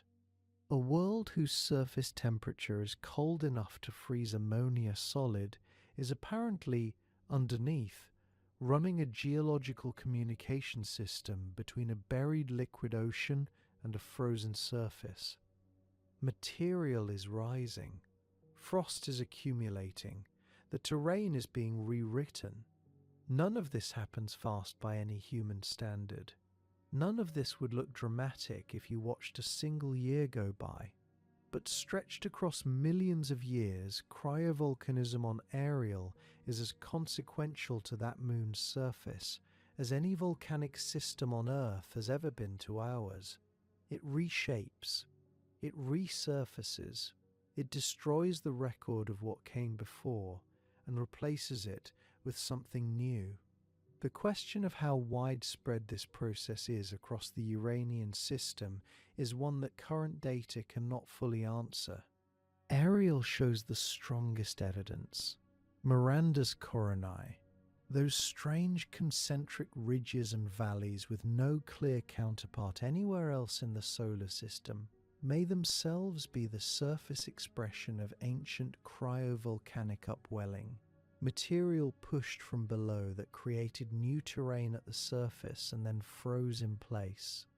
Titania's rift systems could reflect similar processes on a larger scale. The moons that appear geologically dead, like Umbriel, may simply have cooled past the threshold where their internal chemistry could drive eruptions, or they may have processes operating too slowly for a brief flyby to have detected. If cryovolcanism is actively operating on Ariel or any of the other Uranian moons right now, it means those worlds are not dead. They are communicating between their hidden interiors and their frozen surfaces in ways we have barely begun to map. Everything we know about what the surfaces of the Uranian moons actually look like comes from a single spacecraft that flew through the system in January of 1986 and never came back. Voyager 2 was launched in August of 1977, 9.5 years before it reached Uranus. It had already visited Jupiter and Saturn by then, returning images that rewrote textbooks and stunned the public. When it finally arrived at Uranus on January 24, 1986, traveling at roughly 64,000 kilometers per hour, the window of closest approach lasted only a few hours. A few hours to study a planet, its rings, its magnetic field, and 5 major moons. Scientists had planned for years, squeezing every possible observation into that narrow window. The images came back, the data streamed in, and then the spacecraft moved on, continuing outward toward Neptune, leaving Uranus and everything orbiting it behind forever. What Voyager 2 managed to accomplish in those hours was extraordinary. It returned the first close-up images of Miranda, Ariel, Umbriel, Titania and Oberon. It discovered 10 previously unknown moons. It revealed a magnetic field tilted at a bizarre angle to the planet's axis. It measured wind speeds, analyzed the atmosphere, returned data on the ring system in detail never seen before. By any reasonable measure, it was one of the most productive planetary flybys in the history of space exploration. The problem is what it could not do. The geometry of the solar system made the limitation unavoidable. Uranus was near its southern solstice in January of 1986. Its extreme 98-degree axial tilt, the same tilt that creates those 42-year polar seasons, meant that during the flyby, the south poles of the major moons were pointed roughly toward the sun. The northern hemispheres were locked in complete darkness, winter that had persisted for decades and would continue for decades more. Voyager 2 could only photograph what sunlight illuminated. That meant only the southern hemispheres of all 5 major moons were imaged in any detail. The northern hemispheres were invisible. We have never seen them. Not once, not from any spacecraft, not at any resolution. Every map of every Uranian moon is, at best, half a map. For Miranda, the moon with the impossible cliffs and the coronae that have no counterpart anywhere in the solar system, we have detailed imagery of roughly 1 hemisphere. Whatever sits on the other side of that moon we cannot say. This is a fact that takes a moment to absorb fully. The Voyager 2 flyby happened in 1986. It is now nearly 4 decades later. In that time, humanity has landed rovers on Mars, sent orbiters to Jupiter and Saturn, built telescopes that can image the atmospheres of planets in other star systems, sent a spacecraft out beyond the boundary of interstellar space. And yet the northern hemispheres of the Uranian moons remain exactly as unknown as they were before Voyager 2 arrived.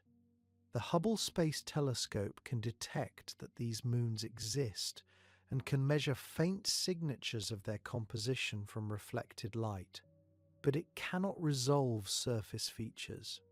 The gap between what we know and what is actually there is vast, and it has not closed. The data Voyager 2 collected during those hours in January 1986 remains the primary scientific reference for the entire Uranian moon system. Planetary scientists working today are still publishing papers derived from those observations. The 2023 study that identified likely subsurface oceans in 4 of the 5 major moons drew heavily on Voyager 2's measurements of the moon's densities and compositions. Combined with newer modelling tools that didn't exist in 1986, the flyby data has proven astonishingly productive for 4 decades. It has also proven irreplaceable in ways that should be uncomfortable.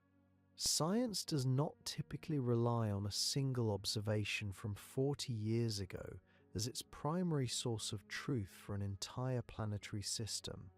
That is where things stand with Uranus. There were other limitations beyond the hemisphere problem. The flyby geometry compressed all the observations into an extremely short sequence. Miranda, the innermost major moon and arguably the most scientifically remarkable, received the most imaging attention because mission planners correctly anticipated it would be the most unusual. Even so, Voyager 2 only photographed a fraction of Miranda's surface at high resolution. The images of Ariel and Umbriel were less detailed still. Titania and Oberon, the 2 largest moons, received coverage adequate to identify major features, but not enough to characterize them precisely. For a system this complex and this unexpected, the scientific community came away with the equivalent of a brief reconnaissance rather than a thorough survey. Then, 6 days after Voyager 2's closest approach to Uranus, on January 28, 1986, the Space Shuttle Challenger broke apart 73 seconds after launch, killing all 7 crew members on board. It was the most devastating accident in the history of American spaceflight. The footage of it was broadcast live on television to an audience that included thousands of school children watching because a teacher was among the crew. The nation was in shock. The coverage was total. Uranus and its moons, Miranda's impossible cliffs, the dark mystery of Umbriel, the geological chaos that no one could explain, disappeared from the front pages almost entirely. The news had no room. This is not to suggest that the Voyager 2 discoveries would have commanded the same level of attention as a national tragedy, regardless of timing. But planetary science discoveries depend on public attention in ways that are easy to underestimate. Public attention shapes funding decisions. Funding decisions shape which missions get built and launched. The extraordinary discoveries at Uranus in January 1986 never generated the kind of sustained popular fascination that followed the Voyager 1 and 2 flybys of Jupiter and Saturn. Some of that is simply the nature of an ice giant compared to the dramatic storms of Jupiter or the photogenic rings of Saturn. But some of it was timing. The story was buried under grief before it had a chance to take hold. Scientists who were working on the Voyager 2 Uranus data in 1986 have spoken about the strange experience of doing some of the most exciting work of their careers in the same week that the country had stopped paying attention to almost anything else. The data kept coming in. The images kept revealing strange things. The discussions at NASA's Jet Propulsion Laboratory continued with the urgency that extraordinary data demands, and almost none of it crossed over into the broader public awareness in the way that earlier Voyager discoveries had. The result, nearly 4 decades on, is a planetary system that the scientific community considers one of the highest priority destinations in the solar system. Studied almost entirely from data collected in a brief window of time under difficult geometric constraints by a spacecraft that has long since left the solar system's inner reaches. The questions that flyby raised have multiplied. The answers it could have provided, had circumstances been different, were never gathered. The most revealing scientific flyby of an outer planet system in history happened the same week as one of the most watched disasters in American history.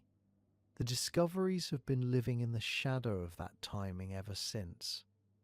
The obvious question, after learning that 4 moons of Uranus might have hidden oceans, and that one of them appears to have been shattered and rebuilt multiple times, is why no mission has gone back. The answer is not a single obstacle, it is a series of them, stacked on top of each other in a way that makes Uranus one of the hardest targets in the solar system to reach, an even harder one to study properly once you get there. Start with the distance. Uranus sits roughly 2.7 billion kilometers from the Sun on average. That number is almost meaningless until you try to feel it. Voyager 2 launched in August of 1977. It reached Uranus in January of 1986. 9.5 years of continuous travel through deep space. It arrived moving fast enough that it had only hours of close approach before the planet and its moons were already falling behind it. A dedicated orbiter, one designed to slow down and actually stay, would not have that option. It would need to carry enough propellant to break into orbit around Uranus after a journey of similar length. That propellant is heavy. That demands a larger rocket, which costs more, which further complicates an already complicated problem. Then there is the power problem. Solar panels work by collecting sunlight. At the distance of Uranus, the Sun delivers roughly 360 times less energy per square meter than it does at Earth. Solar panels large enough to power a meaningful scientific instrument suite would have to be enormous, impractically so. Any serious Uranus mission needs nuclear power. Specifically, it needs radioisotope thermoelectric generators, devices that convert heat from the decay of plutonium-238 into electricity. The United States produces plutonium-238 in limited quantities. The supply is competed for by multiple deep space missions simultaneously. This is not an abstract engineering problem. It is a real constraint that has delayed outer solar system missions for years. Beyond power constraints, radiation presents another significant challenge. Uranus's magnetosphere, while weaker than Jupiter's, still poses risks to sensitive instruments and electronics. Any spacecraft entering orbit must be heavily shielded, adding more mass and complexity to an already demanding design. This radiation environment would also degrade instrument performance over time, requiring built-in redundancy in critical systems. The combination of shielding requirements and instrument redundancy further strains both the spacecraft's mass budget and its overall cost. Planetary alignment adds another layer. To reach Uranus in any reasonable time frame, Spacecraft rely on gravity assists, swinging past Jupiter to pick up speed from that planet's enormous gravitational pull. The geometry for an efficient Jupiter gravity assist toward Uranus only lines up properly during certain windows, roughly a decade apart. Miss the window and the mission either takes significantly longer or requires substantially more fuel, neither of which is acceptable on a budget already stretched thin. The next favourable window opens in the early 2030s. If a spacecraft is not ready to launch during that window, the next one won't come around until the 2040s. All of these factors together explain why, in the decades since Voyager 2's flyby, every serious proposal for a Uranus mission has struggled to move forward. The agency has been busy. Europa Clipper, designed to study Jupiter's moon Europa and its subsurface ocean, launched in 2024 after years of development and cost overruns. Dragonfly, a rotorcraft lander headed to Saturn's moon Titan, is in development now with a launch target in the late 2020s. Both are flagship-class missions, the most ambitious and expensive category in planetary science, and the budget only supports one or two of those at a time. Uranus kept getting pushed to the next decade, and then the next. That changed in 2022 when the National Academies of Sciences, Engineering, Medicine released the Planetary Science Decadal Survey for 2023 through 2032. This document is the field's roadmap, a consensus ranking of scientific priorities assembled by hundreds of researchers across planetary science. The top recommendation for a flagship mission. The single highest priority destination in the entire outer solar system was a Uranus orbiter and probe. Not Europa, not Enceladus, not Titan, Uranus. For the first time in decades, the scientific community officially declared that the ice giant and its moons were the most important unexplored target we had. This shift in priorities reflects a growing recognition of Uranus's unique position in planetary science. Unlike the inner solar system, where liquid water may be rare or trapped beneath ice, Uranus's moon system presents what researchers call a concentrated hub of potential habitability. 4 of 5 major moons may harbour subsurface oceans, a density of ocean worlds unmatched elsewhere in the solar system. This makes the Uranian system an ideal laboratory for understanding how oceans form and persist around distant planetary bodies. What the Decadal Survey envisioned is not another flyby. A dedicated Uranus orbiter would enter orbit around the planet and spend years conducting systematic observations, not hours. It would perform multiple close flybys of all 5 major moons, mapping their surfaces with cameras far more capable than anything Voyager 2 carried. It would measure the magnetic field environment around each moon in detail, looking for signatures of subsurface oceans. Liquid water beneath a layer of ice interacts with magnetic fields in ways that leave detectable imprints, the same technique that helped confirm Europa's subsurface ocean. Run those measurements at Ariel, Umbriel, Titania, Oberon, and the question of whether those moons actually contain liquid water layers becomes answerable for the first time. The mission concept also includes an atmospheric probe, a separate package that would detach from the main spacecraft and plunge into Uranus's atmosphere, transmitting data on the planet's composition, temperature, structure all the way down. This matters for understanding what Uranus is made of and how it formed. That in turn matters for understanding the moons. The probe would function for only a short time before being destroyed by pressure and heat, but the data it sends back during that descent would be irreplaceable. the decadal survey named this concept the Uranus orbiter and probe. It recommended NASA begin developing it as soon as practical. Here is where the timeline becomes frustrating. Even with that top priority designation, mission development takes time. Concept studies, instrument selection, engineering reviews, budget negotiations. Construction typically span 10 to 15 years from formal program start to launch. Factor in the favorable gravity assist window and the years of travel time. A spacecraft that begins formal development now would not arrive at Uranus until somewhere in the early 2040s, at the optimistic end of the estimate. That is not an argument against going. It is an argument for going soon. Every year of delay pushes the arrival date further out. Every missed launch window adds years to the journey. The scientific case is not getting weaker. It is getting stronger as researchers pull more out of Voyager 2's aging data and find more reasons to believe these moons are hiding something significant.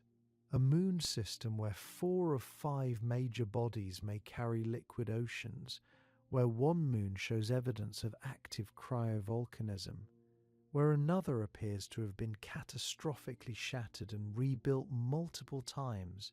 This is not a system we should be comfortable leaving unstudied for another half-century.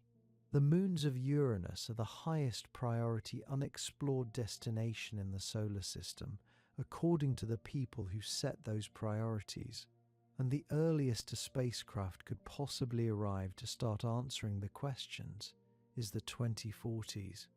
The phrase "scary world" gets applied loosely in popular science, but stand on the surface of Miranda for a moment, even in imagination, and the word earns its place. You are on a moon 290 miles across. The gravity is so weak that a casual jump could send you several meters into the air and leave you hanging long enough to get disoriented about which direction is down. The ground beneath your boots is water ice, but do not let that word mislead you. At -187 degrees Celsius, water ice does not behave like anything you have walked on before. It is harder than granite at these temperatures.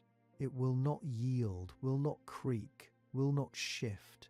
It is rock. A different kind of rock, but rock all the same. There is no atmosphere, not a thin one. Not a trace of pressure you could measure with your lungs. Nothing. The sky above you is not dark blue, not even the deep purple-black of high altitude. It is the absolute black of hard vacuum, unfiltered and total, interrupted only by stars that do not twinkle because there is no air to distort them.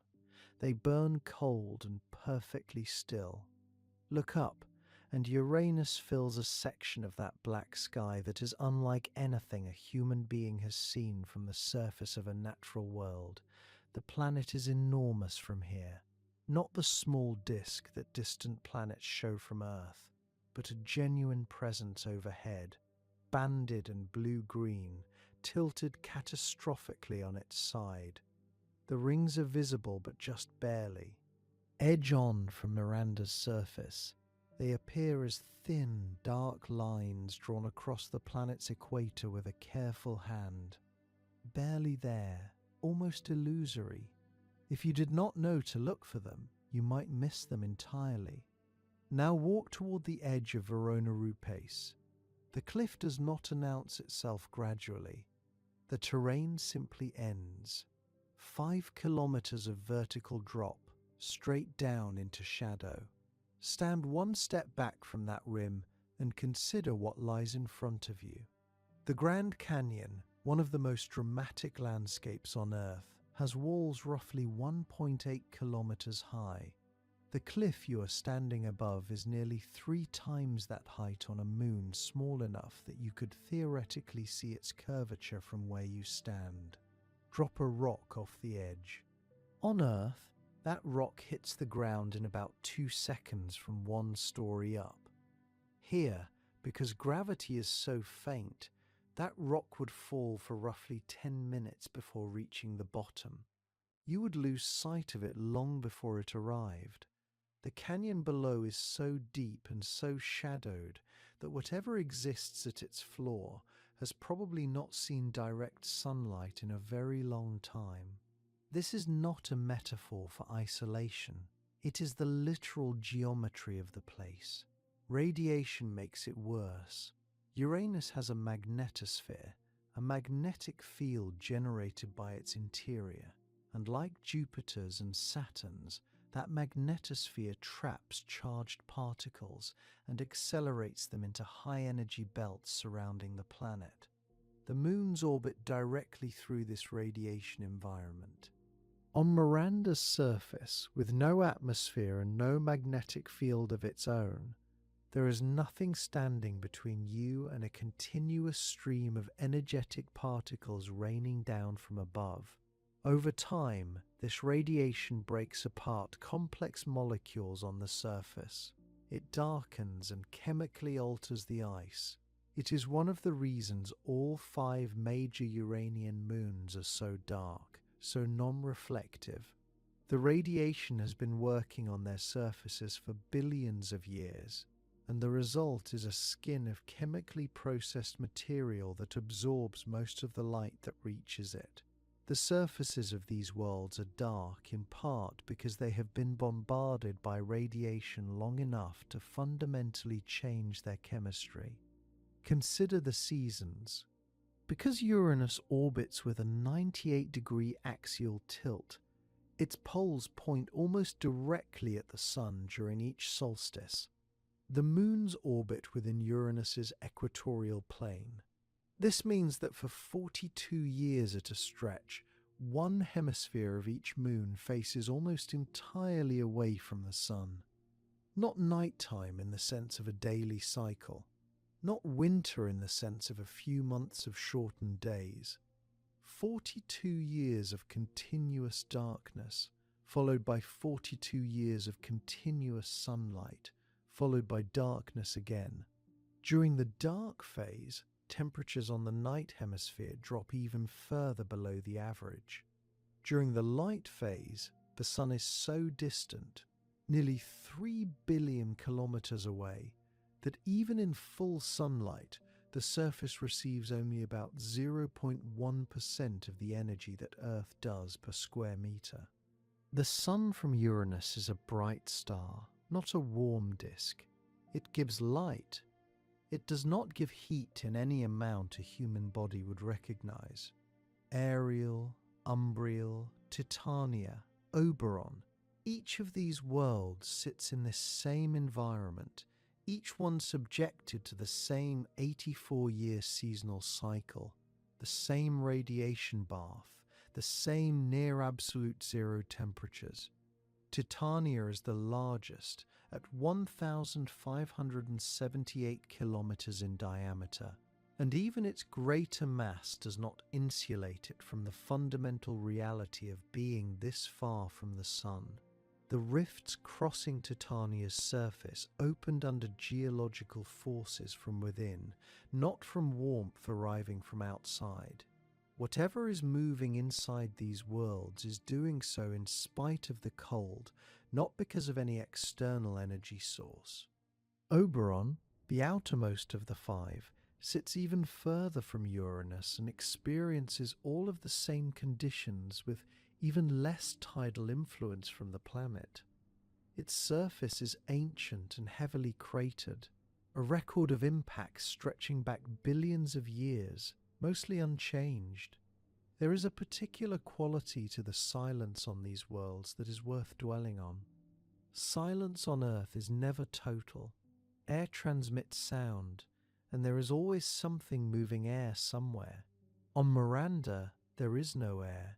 There is no medium through which any sound could travel. An ice cliff 5 kilometers high could collapse entirely and you would feel the vibration through the ground beneath your feet, but you would hear nothing. The event would be completely, absolutely silent. This is the silence of hard vacuum, and it is a different category of thing from any silence a human being has experienced. The isolation compounds everything. Miranda is roughly 2.9 billion kilometers from the Sun. Light takes about 2.7 hours to travel from the Sun to the Uranus system. A radio signal from Earth, traveling at the speed of light, takes the same time. You cannot have a conversation with Earth from Miranda's surface. You transmit a message and then wait nearly 3 hours for anything to come back. The Sun, even at local noon on the lit hemisphere, provides less warmth than a dim light bulb held at arm's length. The nearest thing with a meaningful gravitational presence is Uranus overhead, and even its gravity is too weak at Miranda's orbital distance to create significant tidal heating, which is part of why Miranda's geological history remains so puzzling.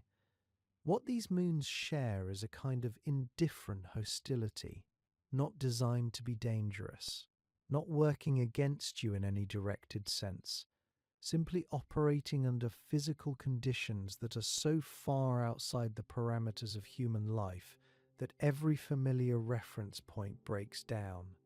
Temperature, pressure, light, sound, gravity, all of it is wrong, all of it simultaneously, in a place that nonetheless has topography, geology, and possibly liquid water beneath its frozen skin. It is this contradiction that makes the Uranian moons genuinely unsettling. They are not barren in the way a simple rock is barren. They have structure, history, internal complexity, and yet the surface conditions would kill a human being in seconds without any malice at all. They are not scary the way a dangerous animal is scary. They are scary the way the ocean floor is scary, immense and indifferent, and full of things that operate by completely different rules than anything you have ever stood on.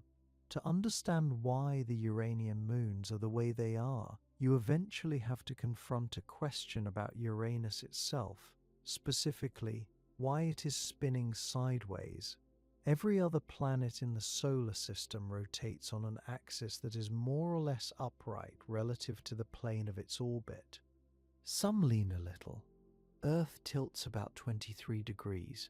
Mars tilts a similar amount. Saturn leans at roughly 27 degrees. These are modest tilts. They produce seasons, but nothing extreme. Uranus tilts at 98 degrees. That is not a lean.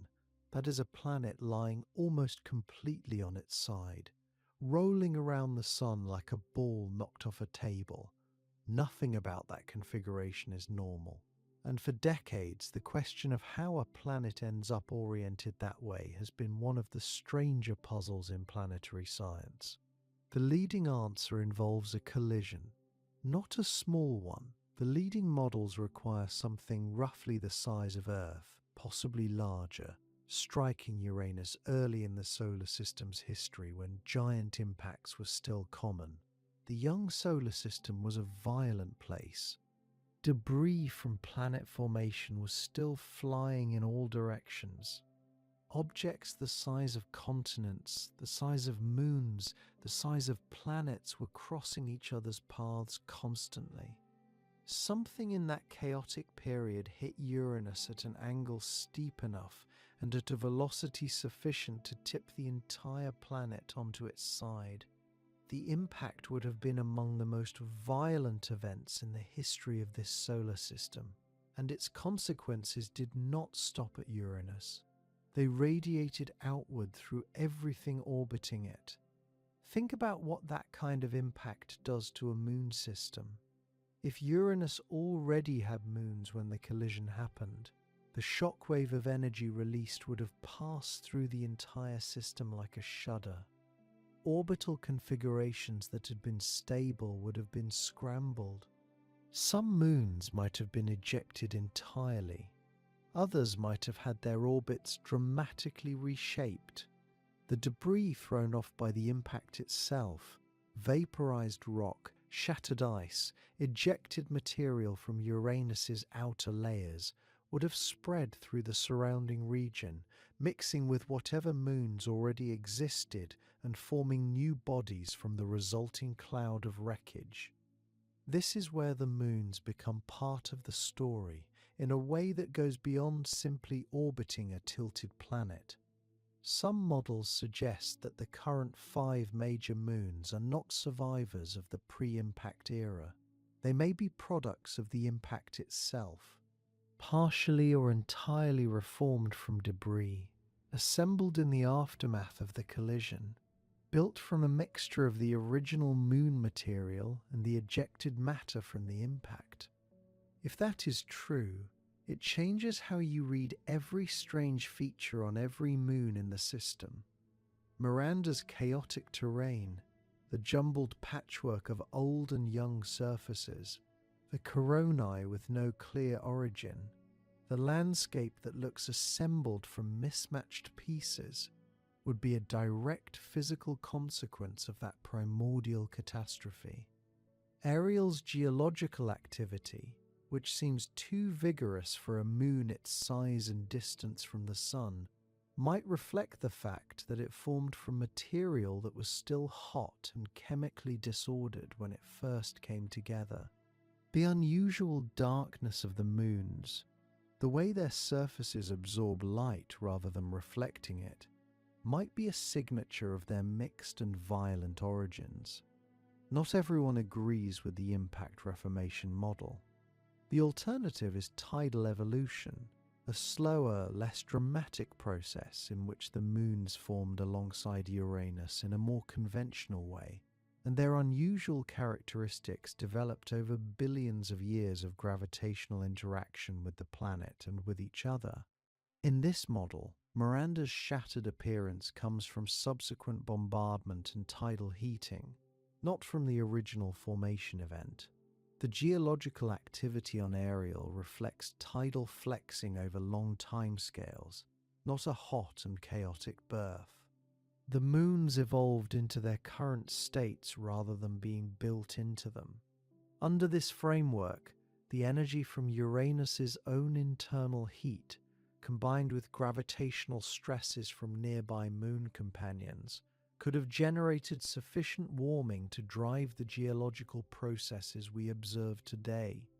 Tidal evolution also offers a mechanism for gradually reshaping orbits over vast timescales, potentially explaining why the moons follow such regular paths despite the catastrophic event that tilted their parent planet.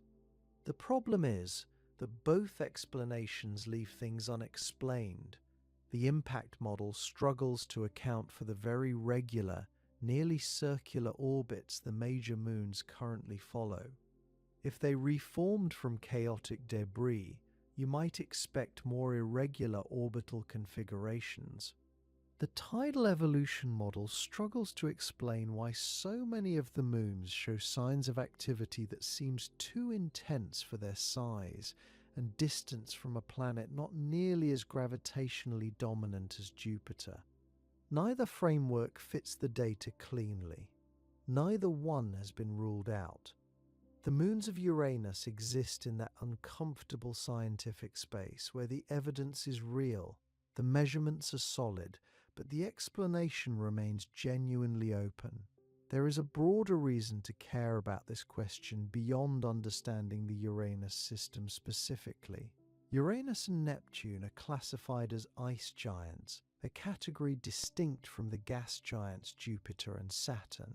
And here is something that planetary scientists have been taking increasingly seriously over the past 2 decades. When astronomers study planets orbiting other stars, the most commonly detected planet types are not Earth-sized and not Jupiter-sized. They fall in between. They fall, roughly, in the size range occupied by Uranus and Neptune. Ice giant planets may be among the most common planetary types in the galaxy. If that is true, then understanding how Uranus formed, why it tilts the way it does, and how its collision history shaped the worlds orbiting it is not just a narrow question about one distant planet. It is a question about a planetary architecture that might be replicated around billions of other stars. Every time a model is built to explain the Uranian moon system, the results feed into the broader effort to understand how ice giant systems form and evolve everywhere. Whether the moons were formed from impact debris or evolved tidally tells planetary scientists something fundamental about the conditions that follow giant collisions. Events that may be common in the early history of planetary systems across the galaxy. Miranda, strange and broken looking and scientifically neglected, is not just a curiosity at the edge of our solar system. It is a data point in a much larger investigation. What makes the situation genuinely frustrating is the scarcity of data. Every conclusion drawn about the impact history of Uranus, every model built to explain Miranda's terrain or Ariel's cryovolcanism, is built on measurements made by a single spacecraft during a few hours of closest approach nearly 4 decades ago. Voyager 2 gave planetary scientists an extraordinary gift. It also gave them just enough information to see how many questions remained. The better the models get, the more clearly the gaps in the data stand out. And the gaps are enormous. The moons of Uranus carry the physical record of one of the most violent events in the history of our solar system. And we have barely started reading what that record says. The reason planetary scientists have spent so much time on Europa and Enceladus is that both of these moons have obvious, powerful, well-understood heat sources driving their geological activity. Jupiter's gravity in one case, Saturn's in the other.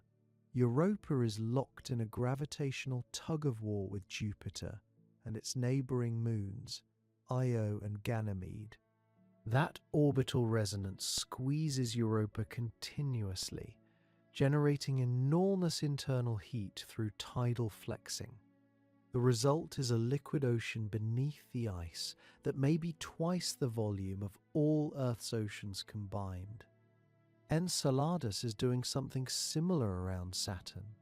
Its orbit keeps it in a constant state of tidal stress, generating enough heat to maintain a global subsurface ocean and drive active geysers that shoot material hundreds of kilometers into space. The mechanisms are dramatic. They are measurable. They are the kind of thing that makes it easy to write a mission proposal and get it funded. The Uranian moons offer something fundamentally different, and that difference is what makes them so important. Tidal heating requires a very specific set of circumstances. You need a moon in the right orbital resonance around a planet massive enough to generate the necessary gravitational gradient at the right distance to keep the flexing constant without tearing the moon apart. That is a narrow window. Jupiter and Saturn can provide it. Uranus, which is far less massive and far less gravitationally dominant over its moon system, cannot generate the same kind of sustained tidal heating. This is part of why the Uranian moons were assumed for so long to be geologically dead. The heat source that powers Europa and Enceladus simply isn't available in the same way at Uranus. And yet, the evidence coming from recent modelling work suggests that 4 of the 5 major Uranian moons are carrying liquid water oceans right now. If that is correct, something else is keeping those oceans liquid. That something is radiogenic heating, the slow, steady release of heat from the decay of radioactive elements locked inside the rocky portions of those moons. Radiogenic heating is not exotic. It is not a special condition. Every rocky body in the solar system has some quantity of radioactive isotopes. Uranium, thorium, potassium-40, embedded in its mineral structure. Every one of them has been slowly releasing heat since the solar system formed. Earth's interior is partly warm because of this same process. The rocky mantles of the Uranian moons contain these same isotopes. Over billions of years, the heat accumulates in the interior faster than it can escape through the overlying ice. In a moon the size of Titania or Oberon, large enough to insulate its interior effectively, that accumulated heat is apparently sufficient to maintain a liquid layer sandwiched between the frozen crust and the deeper rock. The oceans predicted by the models are thin by terrestrial standards, perhaps 30 to 50 kilometers at most. But thin does not mean insignificant. Enceladus's ocean is thought to be relatively shallow as well. It is one of the most intensely studied potential habitats in planetary science.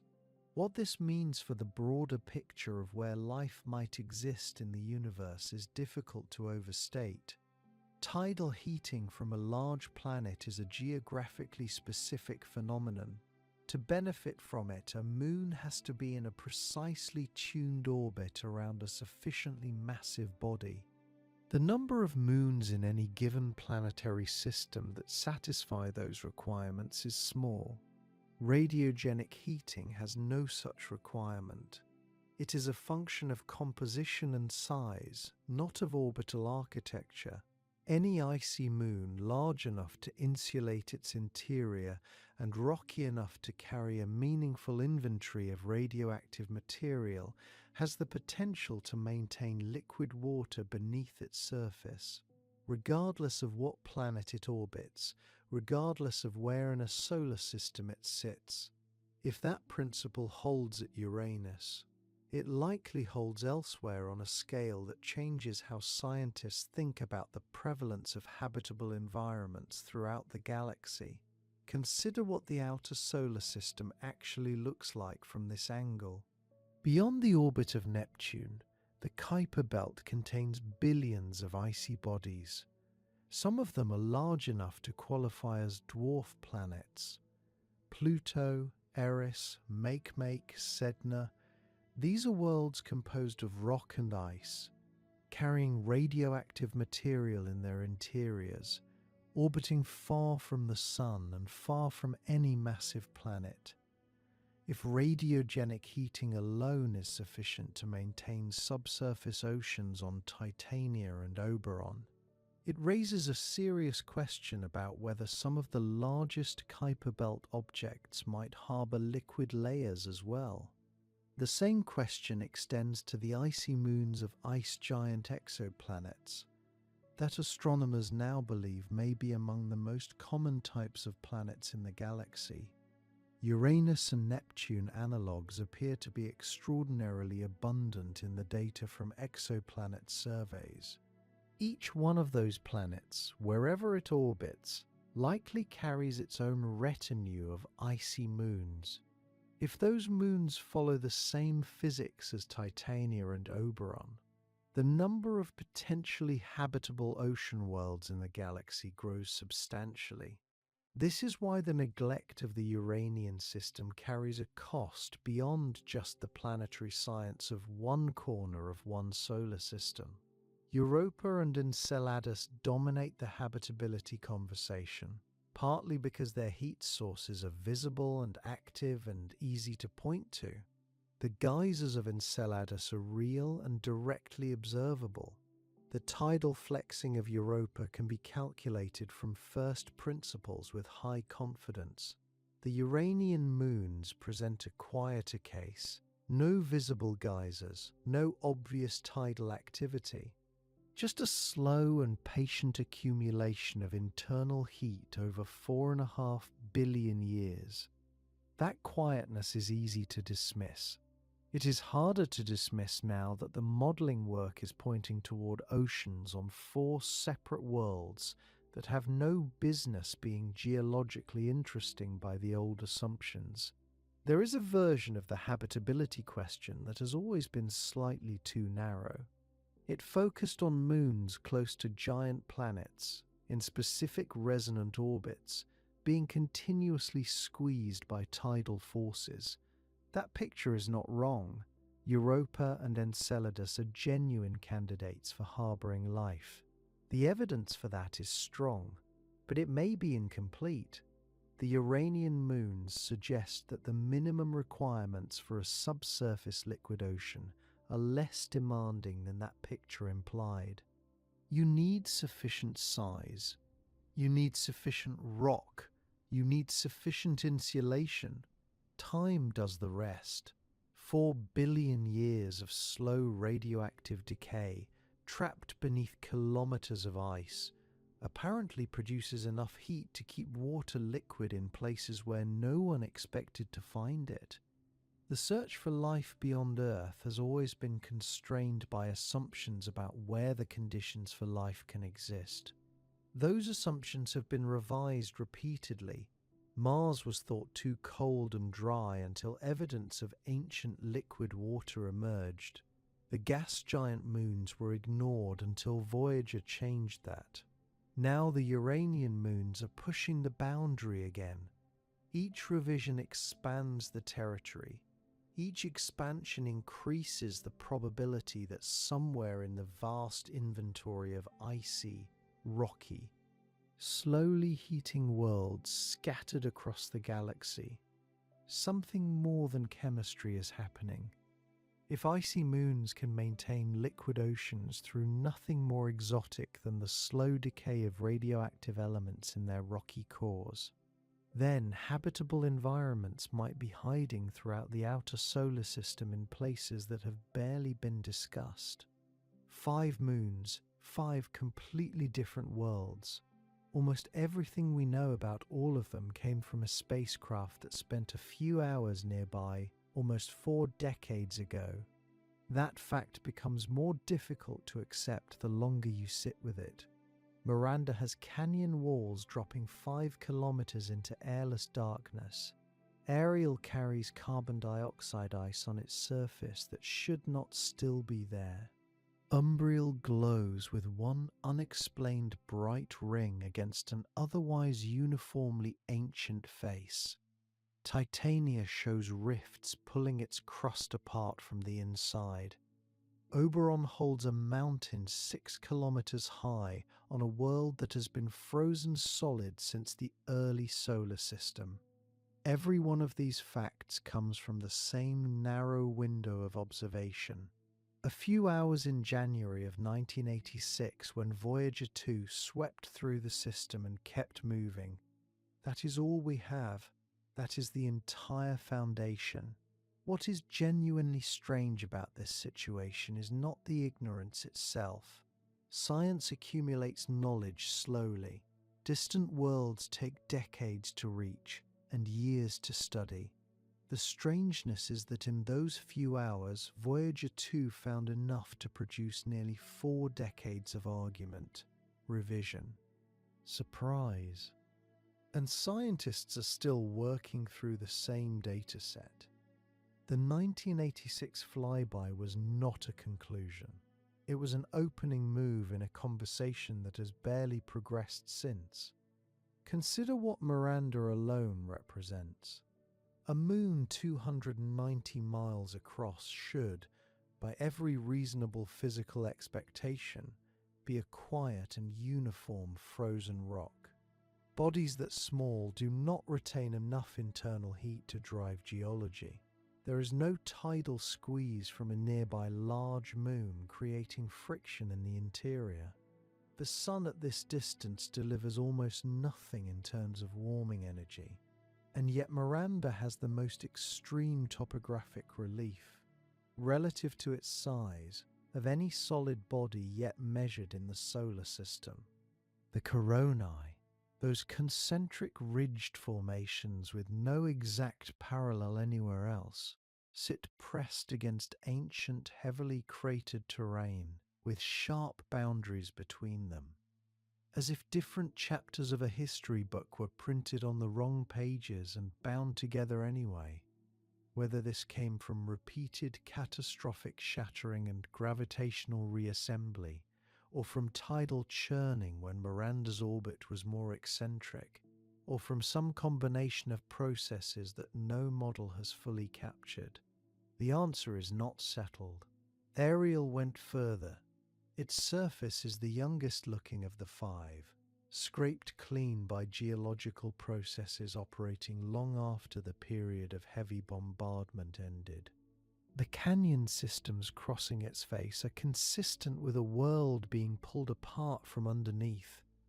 The volatile compounds detected on its surface, compounds that radiation should have destroyed long ago, point toward material that reached the surface recently.